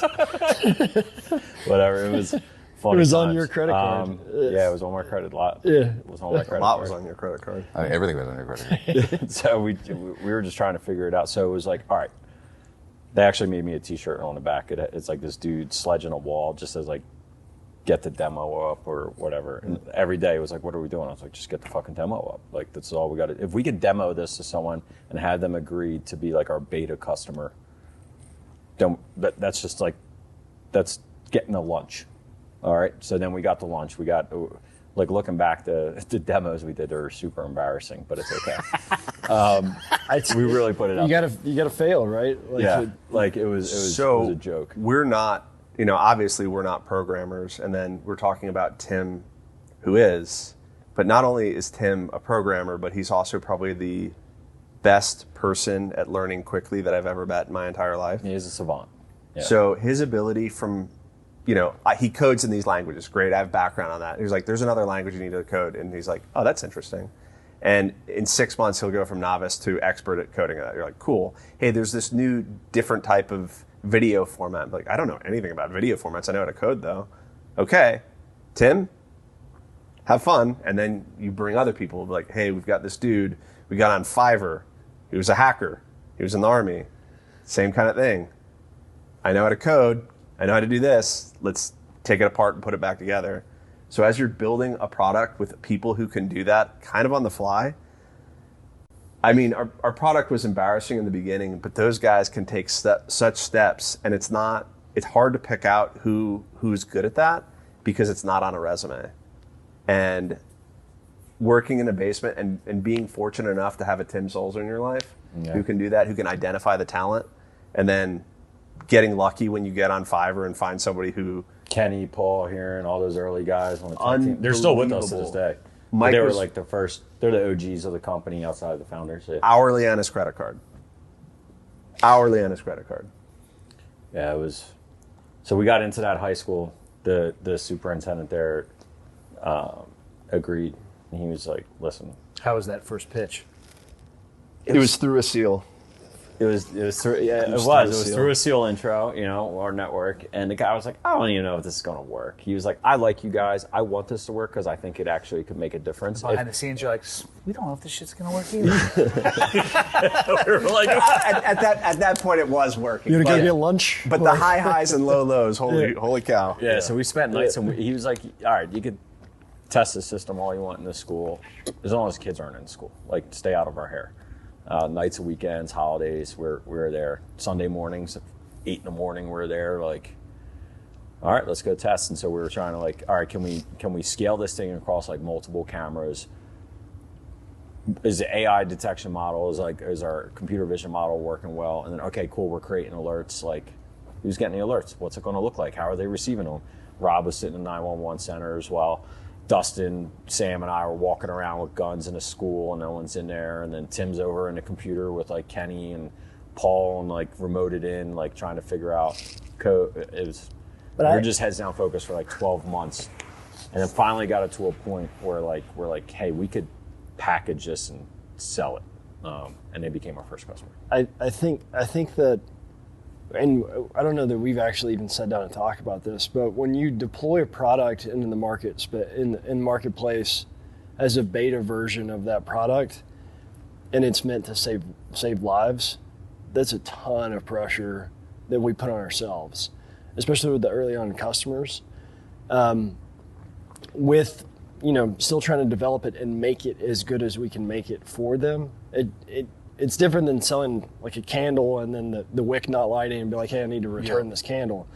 It's like we're giving you a promise that we're going to put our names and reputations on it. Your reputation's everything. If a school shooter came here, very severe. Oh yeah, yeah, absolutely. So the level of scrutiny that I think that we have kept on ourselves the whole time has the failure for us would just be terrible. Yeah. So I think something funny about that. One assumption that we made is that our false positive rate would be so low that it would kind of be on the customer. It would, we would never get false positives. And because of how critical it is, we're like, we kind of need there to be false positives, but they're not going to do anything. Like, if they get them, they'll get alert fatigue as soon as you get 2 a day. False alarm, basically. Yeah. Right. The system thinking something's a gun that isn't. Your guys' software is trying to identify the weapon in the hand. That's like it. You said, you're trying to That's it. You're not trying to strip facial recognition, any of that stuff. You're looking for the physical object. In the We're not Minority Report. We're not predictive analytics. We're not talking about gate. It's literally gun in hand. We don't even stream live video feeds. Yeah. So we started we're like, we need a person in the loop to do that. And in a high school where we're like even betaing, I would literally have a computer in my room in the middle of the night monitoring every single night, and the alarm and like literally like next to my head so that I could do it. Let me back up and explain this, because people listening probably think of a building, any building, multiple cameras there, software, all those camera feeds go through our software, and the software is basically saying gun or no gun for every image keyframe image that's coming through all the video feeds. If it thinks it sees a gun, it spits out an alert. That alert, we put a human in the loop. We have a monitoring center, literally veterans in seats, people with law enforcement backgrounds, saying, yes, that's a gun. We hit dispatch and it goes to the end user in 911. Or like, no, that's not a gun, and we hit false positive. And so what Rob's talking about, we thought like if we were getting false positives, like, shit, like we suck. And we're like, no, let's embrace that. Let's lean into it. How can we use this to get better? And So early on in the process when we were at high school, we were like, we have to have a human in the loop. This is not going to just like work. Like people will get annihilated with false alarms. Yeah. And they're going to be like, this thing fucking They're going sucks. to tell you to pull the plug within a matter of And days. if we copied somebody else's model, nobody was going to do this. Nobody's going to do that. And we're just like, will this work? I don't know. Let's try it. So it was literally just us monitoring and, be like your turn at night to sleep with a computer or you have to stay up these hours and do this. And there weren't really very many alerts. And, it was not like a fully saleable product at that, but that's like how we were trying to figure it out. And, if you didn't have the computer in the room or you're in the bathroom and an alarm goes off, like you're running to see what happens the first time before you're professional and you're trying to like, will this work? And you're like, there's nobody there in the middle of the night. And then you start learning weird things happen in schools in the middle of the night. Yeah. And now we have an operations center that's 24/7 that's sophisticated, but the first version is you sleeping with a laptop next to your head. Is this going to work? Is this a viable system? Can we do this?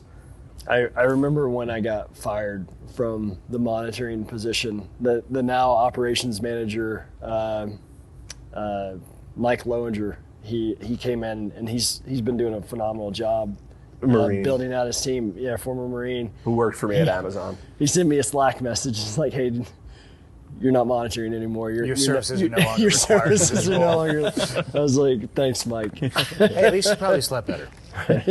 Yeah. So where did it go from there? I mean, you guys, it's obviously grown from that point. How many years in are we talking this laptop in your head model? I mean, that was like the first year, but at this point, 2020, beginning of 2020, we started in March 2018. Beginning of 2020, we got like revenue generating opportunities before that, but it was all bullshit. Our like legitimate contracted customer was basically the beginning of 2020 with Rancocas. And then from there, we were focused just on schools, but then COVID hit. And when COVID hit, schools went into a holding pattern. They were like, kids weren't even in school. They're not buying security technology. That's the lowest that school shootings ever occurred because kids didn't go to school. So if we want to solve it, there's another way we could solve it. Did shootings increase elsewhere, or was it? They went. They in their house? It went through the roof everywhere else. Everywhere It was else, like but this not in weird, schools. Yeah. Unfortunate perfect storm because when COVID hit, gun sales went through the roof. Like literally, gun stores had like lines. Oh, the ammo shortage up here was real in some calibers. I mean, they sold out of assault rifles in many places, and so Particularly by people who say they don't like guns. yeah, Nobody really likes guns until you need a gun. Right. yeah, of And course. then if you don't have one, you're kind of proper fucked. And then you had like all the riots and defund the police movements, Yeah. and just like crime went through the roof in every major city. I mean, we're experiencing We're still living in that right now. And so COVID was happening. What was interesting, we started going out to security conferences and stuff, and before COVID, we started kind of making a name for it. I mean, it was super early, but we're still making a name. Like we caught the attention of some people. And when COVID hit, it was interesting. Like we had commercial opportunity, like commercial businesses reach out and like, hey, we don't have any employees in right now, but we know they're going to come back, and we're worried about like disgruntled employee or whatever. Can you test this out at our place while there's no one here? And so we started getting commercial opportunities like shopping malls, corporate headquarters, et cetera. Then we started going on to military bases during that time. And then schools came back, and then all three just started kind of snowballing for us. Have you guys had an incident yet where the software has been directly involved in one of these incidents, shootings? We haven't found the stereotypical kid, nobody understands me, who wrote a manifesto, who has a sack full of guns. We've not seen that. So to say that we've done that, no. However, Which is a good thing. that's good. I mean, it's good, but the more cameras we're on, the more we're going to capture stuff. At this point, we've captured thousands of guns. And Really? thousands of guns. We're not even on that Like many every other cameras. day we see guns. Is this just Now- like idiots who are carrying concealed, they want to pull it out No. and like kiss the thing and put it back because they love it so much? There's a little bit, if a gun goes into a school and it's not meant to be used and it's meant to be something else, there's a lot of like kids show each other. That's a thing. Really? Yes. That's a thing. There are guns that go into schools that are not used all the time, but they're brought in. Airsoft guns, you see a lot in Airsoft schools. guns are common. We see something called Senior Assassin Day that happens in the month of May, where it's like water guns. Senior Assassin Day? Yep. Yeah, it's a The TikTok, TikTok challenge. Yeah. Awesome. So Yeah. there was a movie in the 80s called Gotcha that was like paintballs. I don't know if anybody's seen that, but that was Very similar concept. that's what it was. It was a college campus, and you would shoot paintballs at somebody, and no one knows who's supposed to attack them.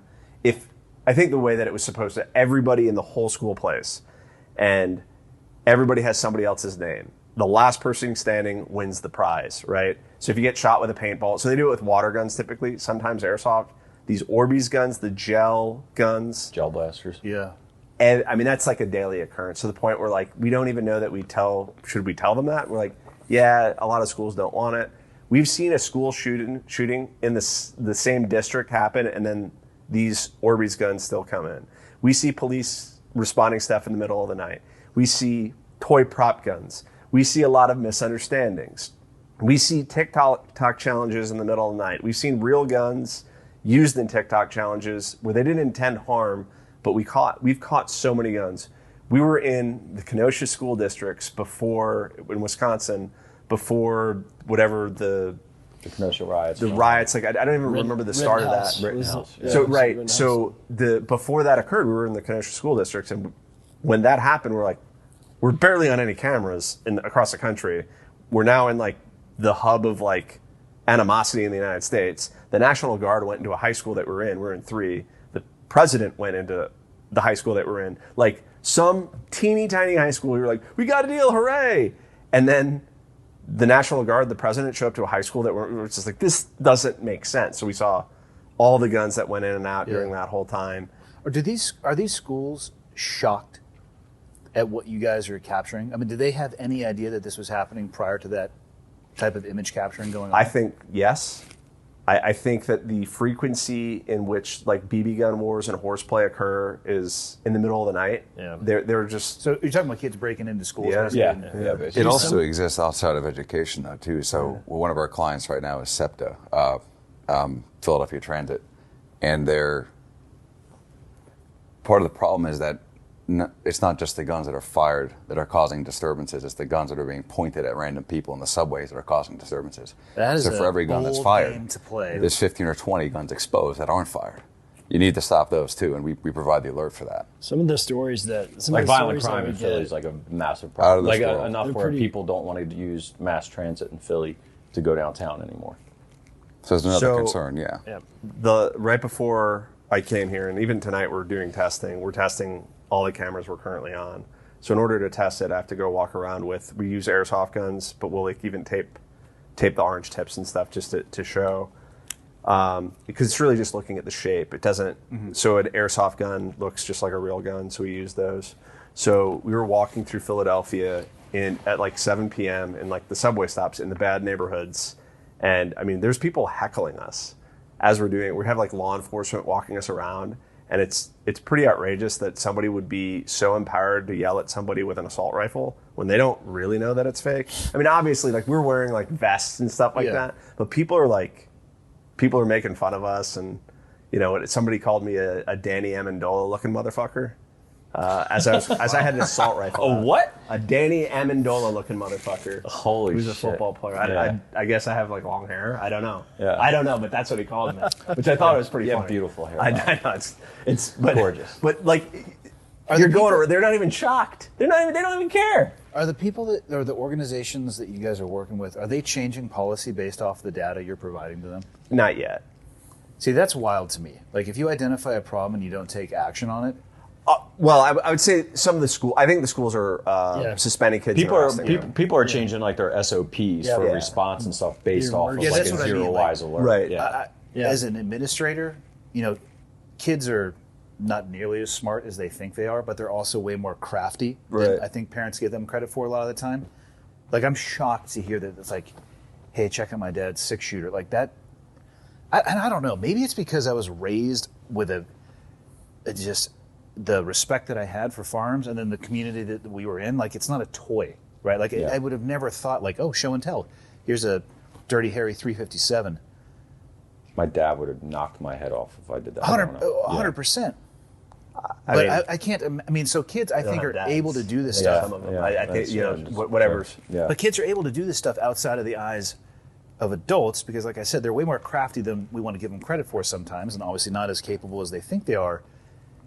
But if I was a school administrator and I saw that stuff happening, that's like almost a Control-Alt-Delete. Like, we need to reset what we are doing here. They don't see it, though. And a gun that's not fired, right? I mean, a gun that is not fired is, I mean, that's somebody finding that and picking it up away from it being fired, because not even with malicious intent, they just don't know what it is. So we were in a school that we responded to because that occurred. So a kid brought a gun into school, and they brought it out of a backpack and realized that it was in their backpack, didn't mean to take it to school, were afraid of it, kind of like threw it on the ground, pulled the trigger, nobody was hurt, then put it in the middle of a courtyard, and then they're like, hey, we need to have your stuff come in for this. So I've seen behind the scenes on a lot of this stuff now of things that I had never even fathomed of what it could be.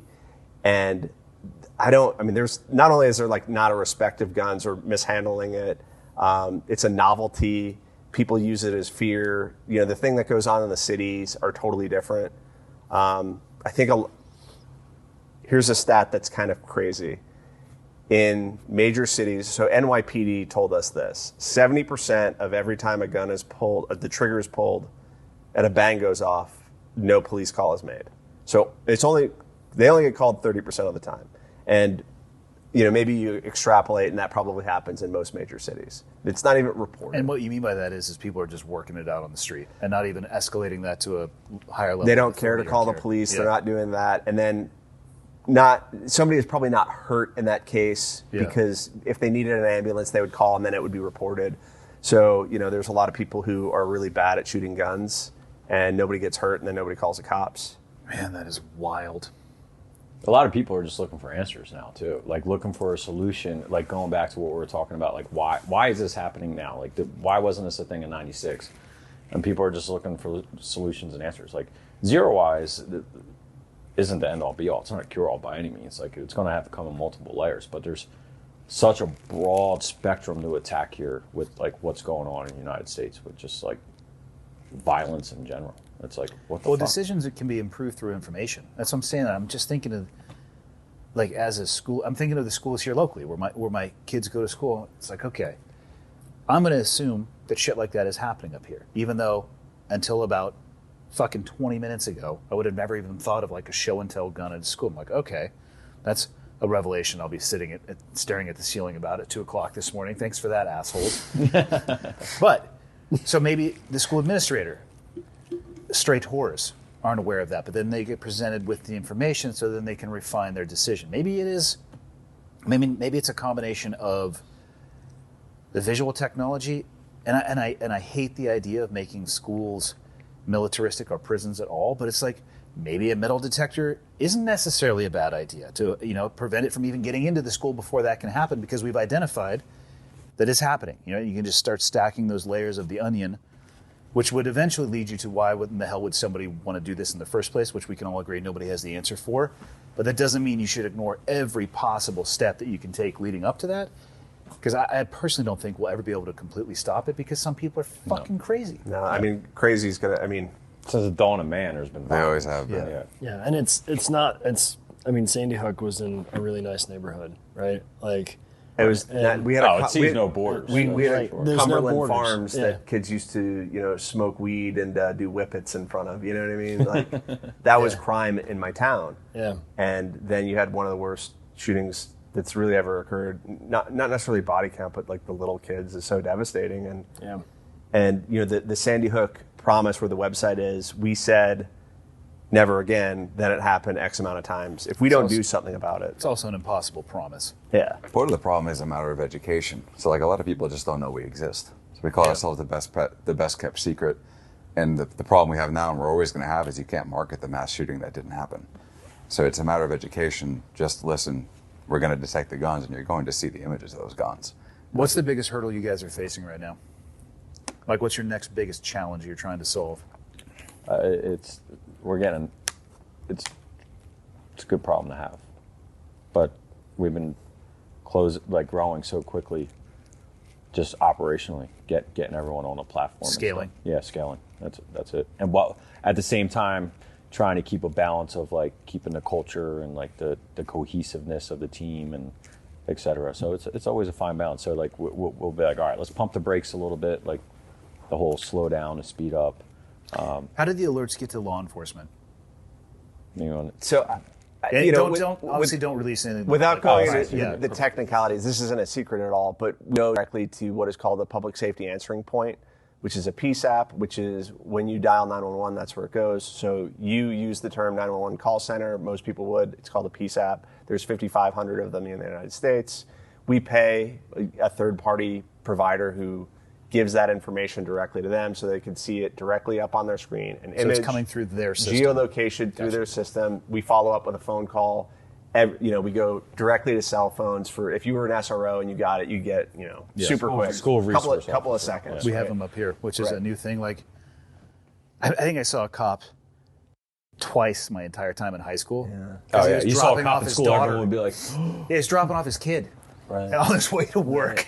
He wasn't there responding to anything. I grew up in Santa Cruz, though, which is not a good test bed statistically for anything other than insane people. But yeah, To deliver that alert is not necessarily difficult. Like we figured out a way. I mean, it's those call centers are super fractured and they don't necessarily do what you think they do. The only decision they really make: do I dispatch police or do I not? And that's the most critical thing, right? do you I guys send somebody? ever train on clearing apartment structures or like hotels?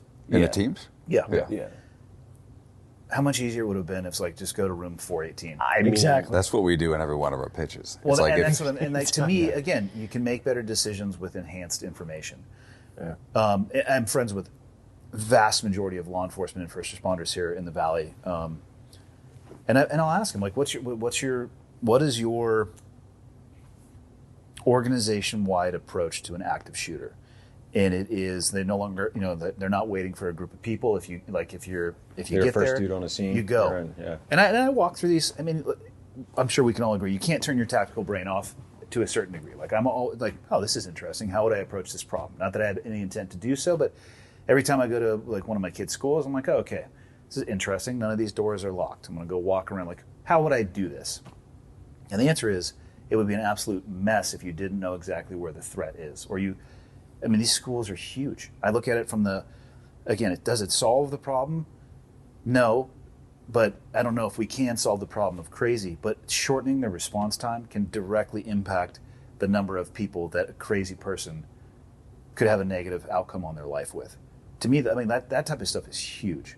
Getting a geolocated position, like this is where you should start, at least a starting point. Right. I mean, my God. Yeah. Yeah, scaling is going to be an issue for you guys. So Your here's team may grow from 4. it won't be nearly as hard as the first 5 years. Like this is an easier problem compared to the last 5 years. I don't end even up know. eating those words. I don't even know. I don't You even just know. fucking fucked us, You Sam. might So- end up eating those. So there's a weird thing. In the SEAL teams, you get out, and I think that there's incredible leadership in the SEAL teams. I think there's incredible people, the most capable people that I've ever met, to the point where I really only want to work with people like that. And I fucking love these guys. They're amazing. I'm inspired by them every day. I motivated them. I want to be better because of them. I don't think the SEAL teams necessarily taught great leadership. I don't really think that it did. I don't think I'm not sure it taught leadership at all. I don't think it needed it because there's a bunch of people who would cut out their hearts to be 1% better. So we came from this organization where amazing people, all different things where everything kind of fits, that's self-selecting, that's all of these things. And then you have a budget and you have to hit it. And if you don't, you get fired. That's how a job works.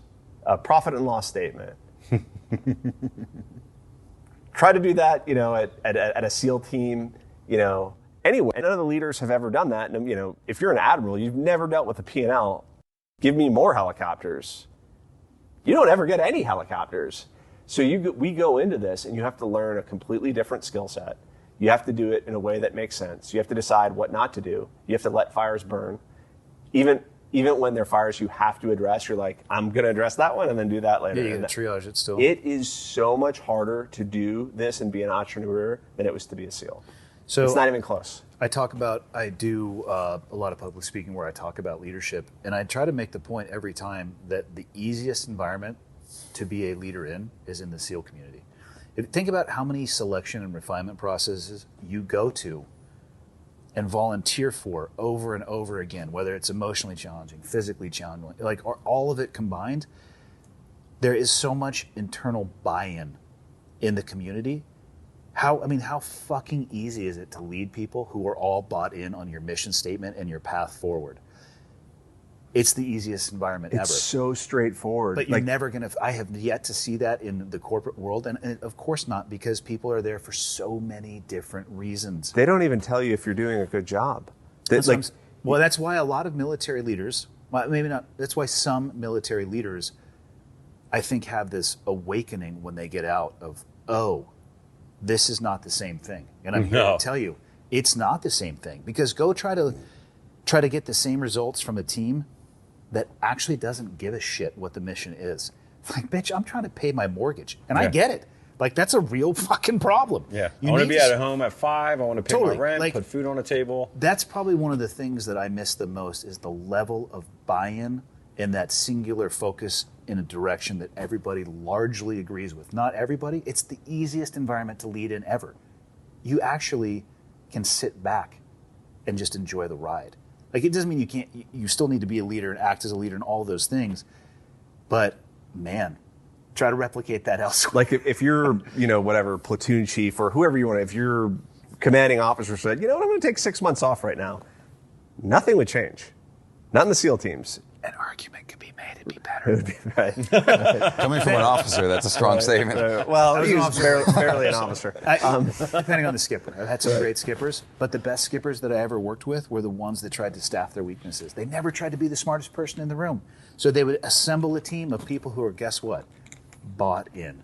Yeah, we say on the all the mission time, statement. as the company keeps growing, we should be the dumbest people sitting in a room at any time in our company. The culture, I think, is the hardest part. It was probably the easiest part in the SEAL community because everybody, like you said, they'd cut their heart out to be there.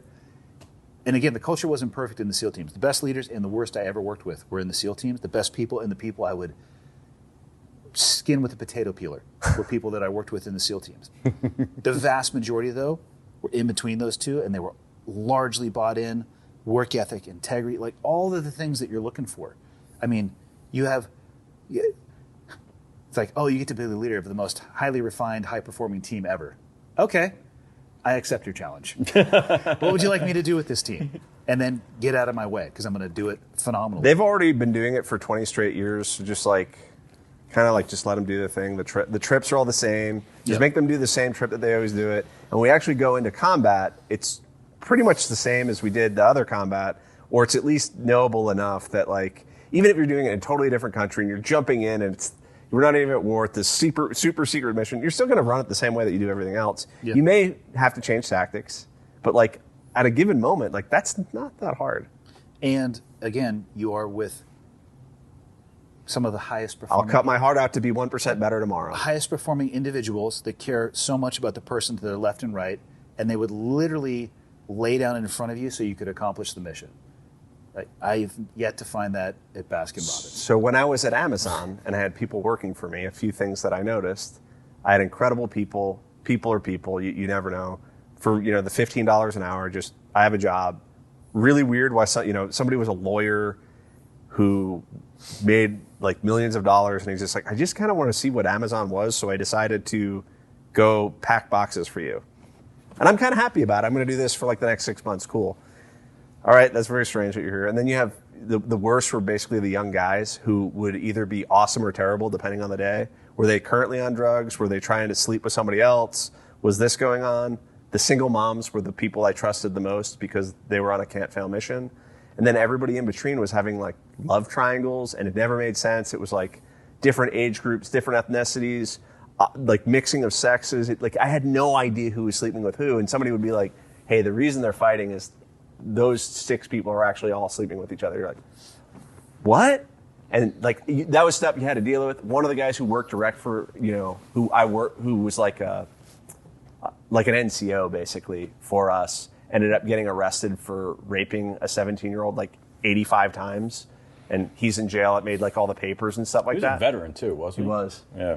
I hope his asshole is just being worn out in prison. Fuck that guy. Yeah. But it was like his daughter's friends. It was fucked up. And that was like a guy. You I go was, like, deep trying to into those promote. scenarios, though. It's almost always there's some weird connection of familiarity that you're just like, ugh, like it's way too close to home. And trying to motivate that kind of crew, who when somebody's like 20 years old and going to school and trying to sleep with a girl, and she kind of turned him down, and you're just like, hey, I need you to do this really tough job. It's going to happen right now. And like, I quit. Yeah. Fuck you.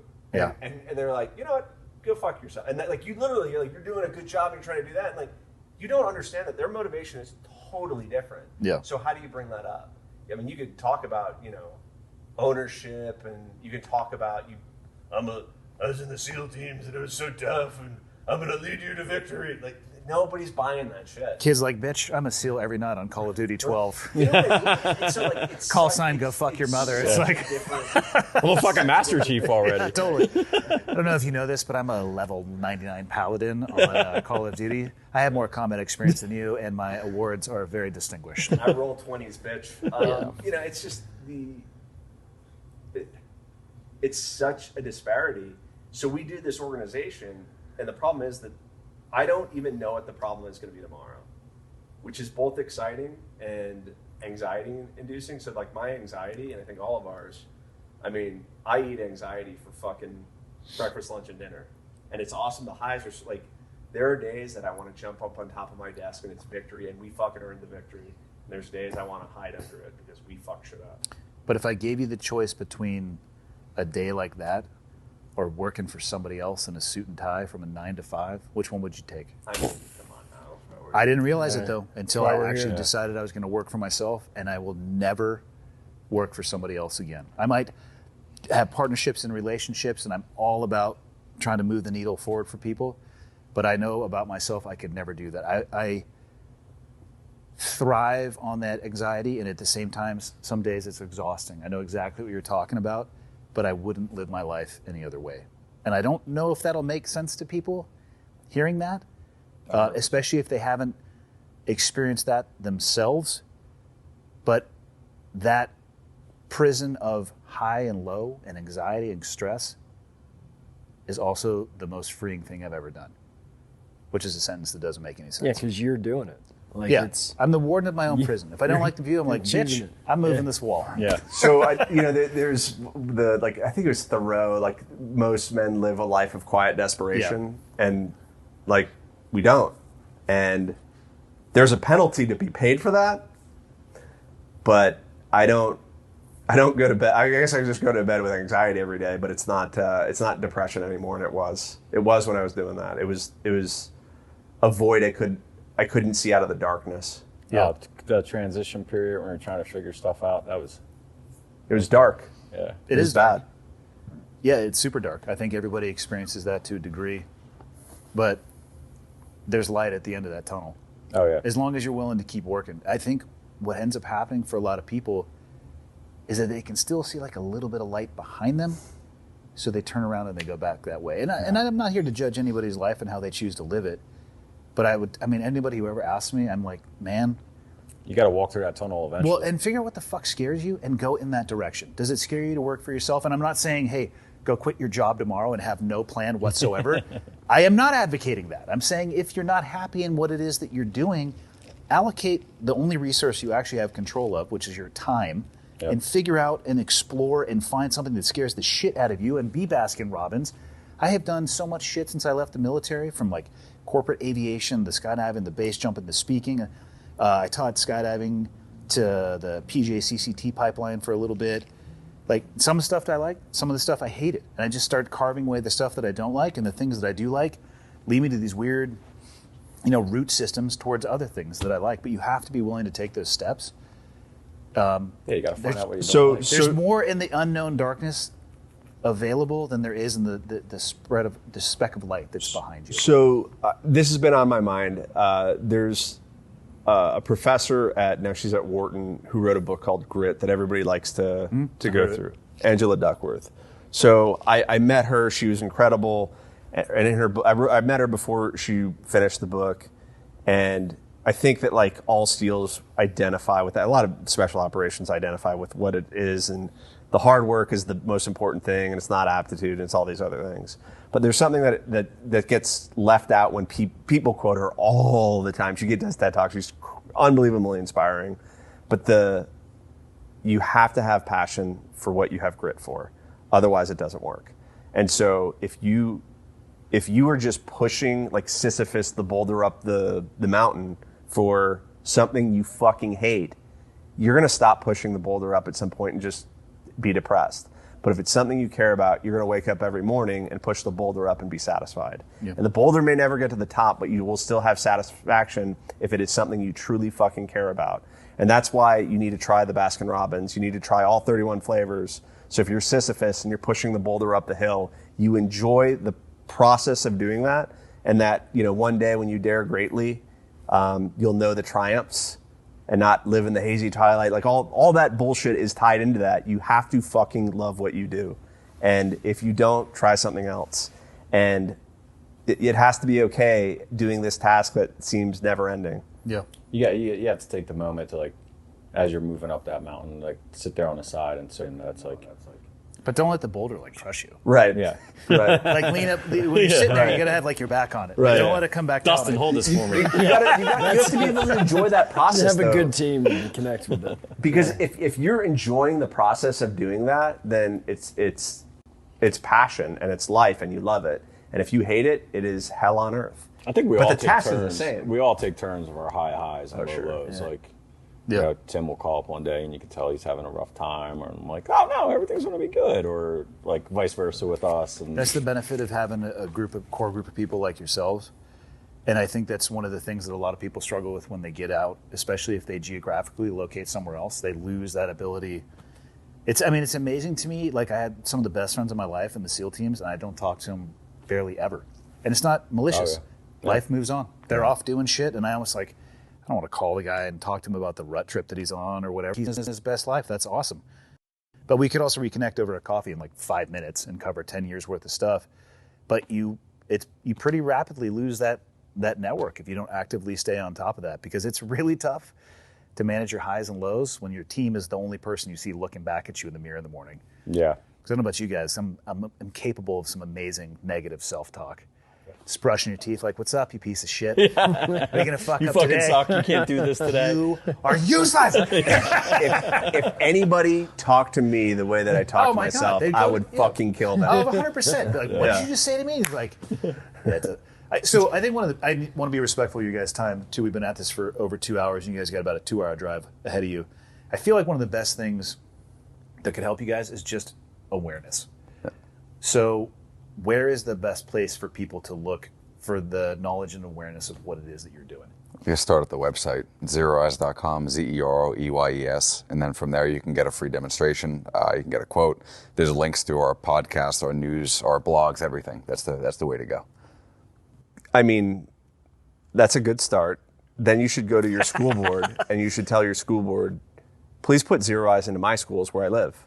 I would even start with a step before that and go to your school board and ask them, what are you guys currently doing right now? Yeah, what are the layers of security that are already in place? Where are we at with our camera You might be systems? shocked at how little they are. I get messages from people all the time, like, how do I get my school board to actually take this seriously? Because they say things like, well, we live in a safe area. Won't happen to us. We live in a nice neighborhood.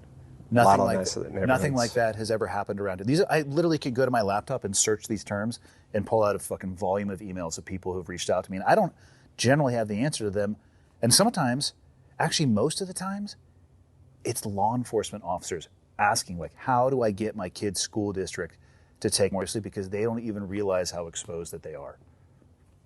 I dealt with it with my own kid's school Yeah, district. so it's I would say first ask, what do you have going on right now? And then second is like presenting people with a solution to a problem that you've identified is, in my experience, way more effective pointing at somebody and saying, hey, you need to fix this right now, and not offering a solution or at least a direction or an avenue that they can look at as well.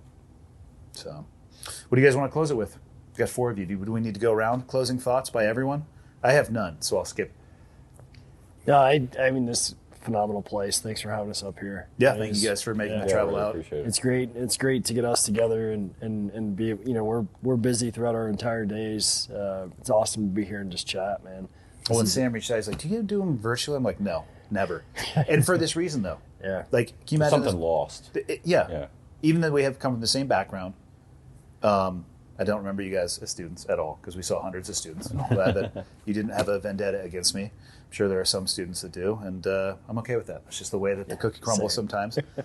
But this 4 screens, because you guys probably would not have been co-located at the same place, it would have been a nightmare. That's why I only do them in person. Oh. So there you go. Plus, you get to visit Montana. I dig it. Yeah. No, what do you guys- it's good. I would say if there's veterans that are actually thinking about doing businesses or going through transition, find a good team and find a good mission and a purpose, because everything else just kind of starts to fall into place. That's what I would leave with. Cool. Chase butterflies. So wherever you think something, you think it's a direction to go, and it's giving you butterflies, we say chase butterflies. So head in that direction. That feeling in your stomach when you're nervous, then it's right.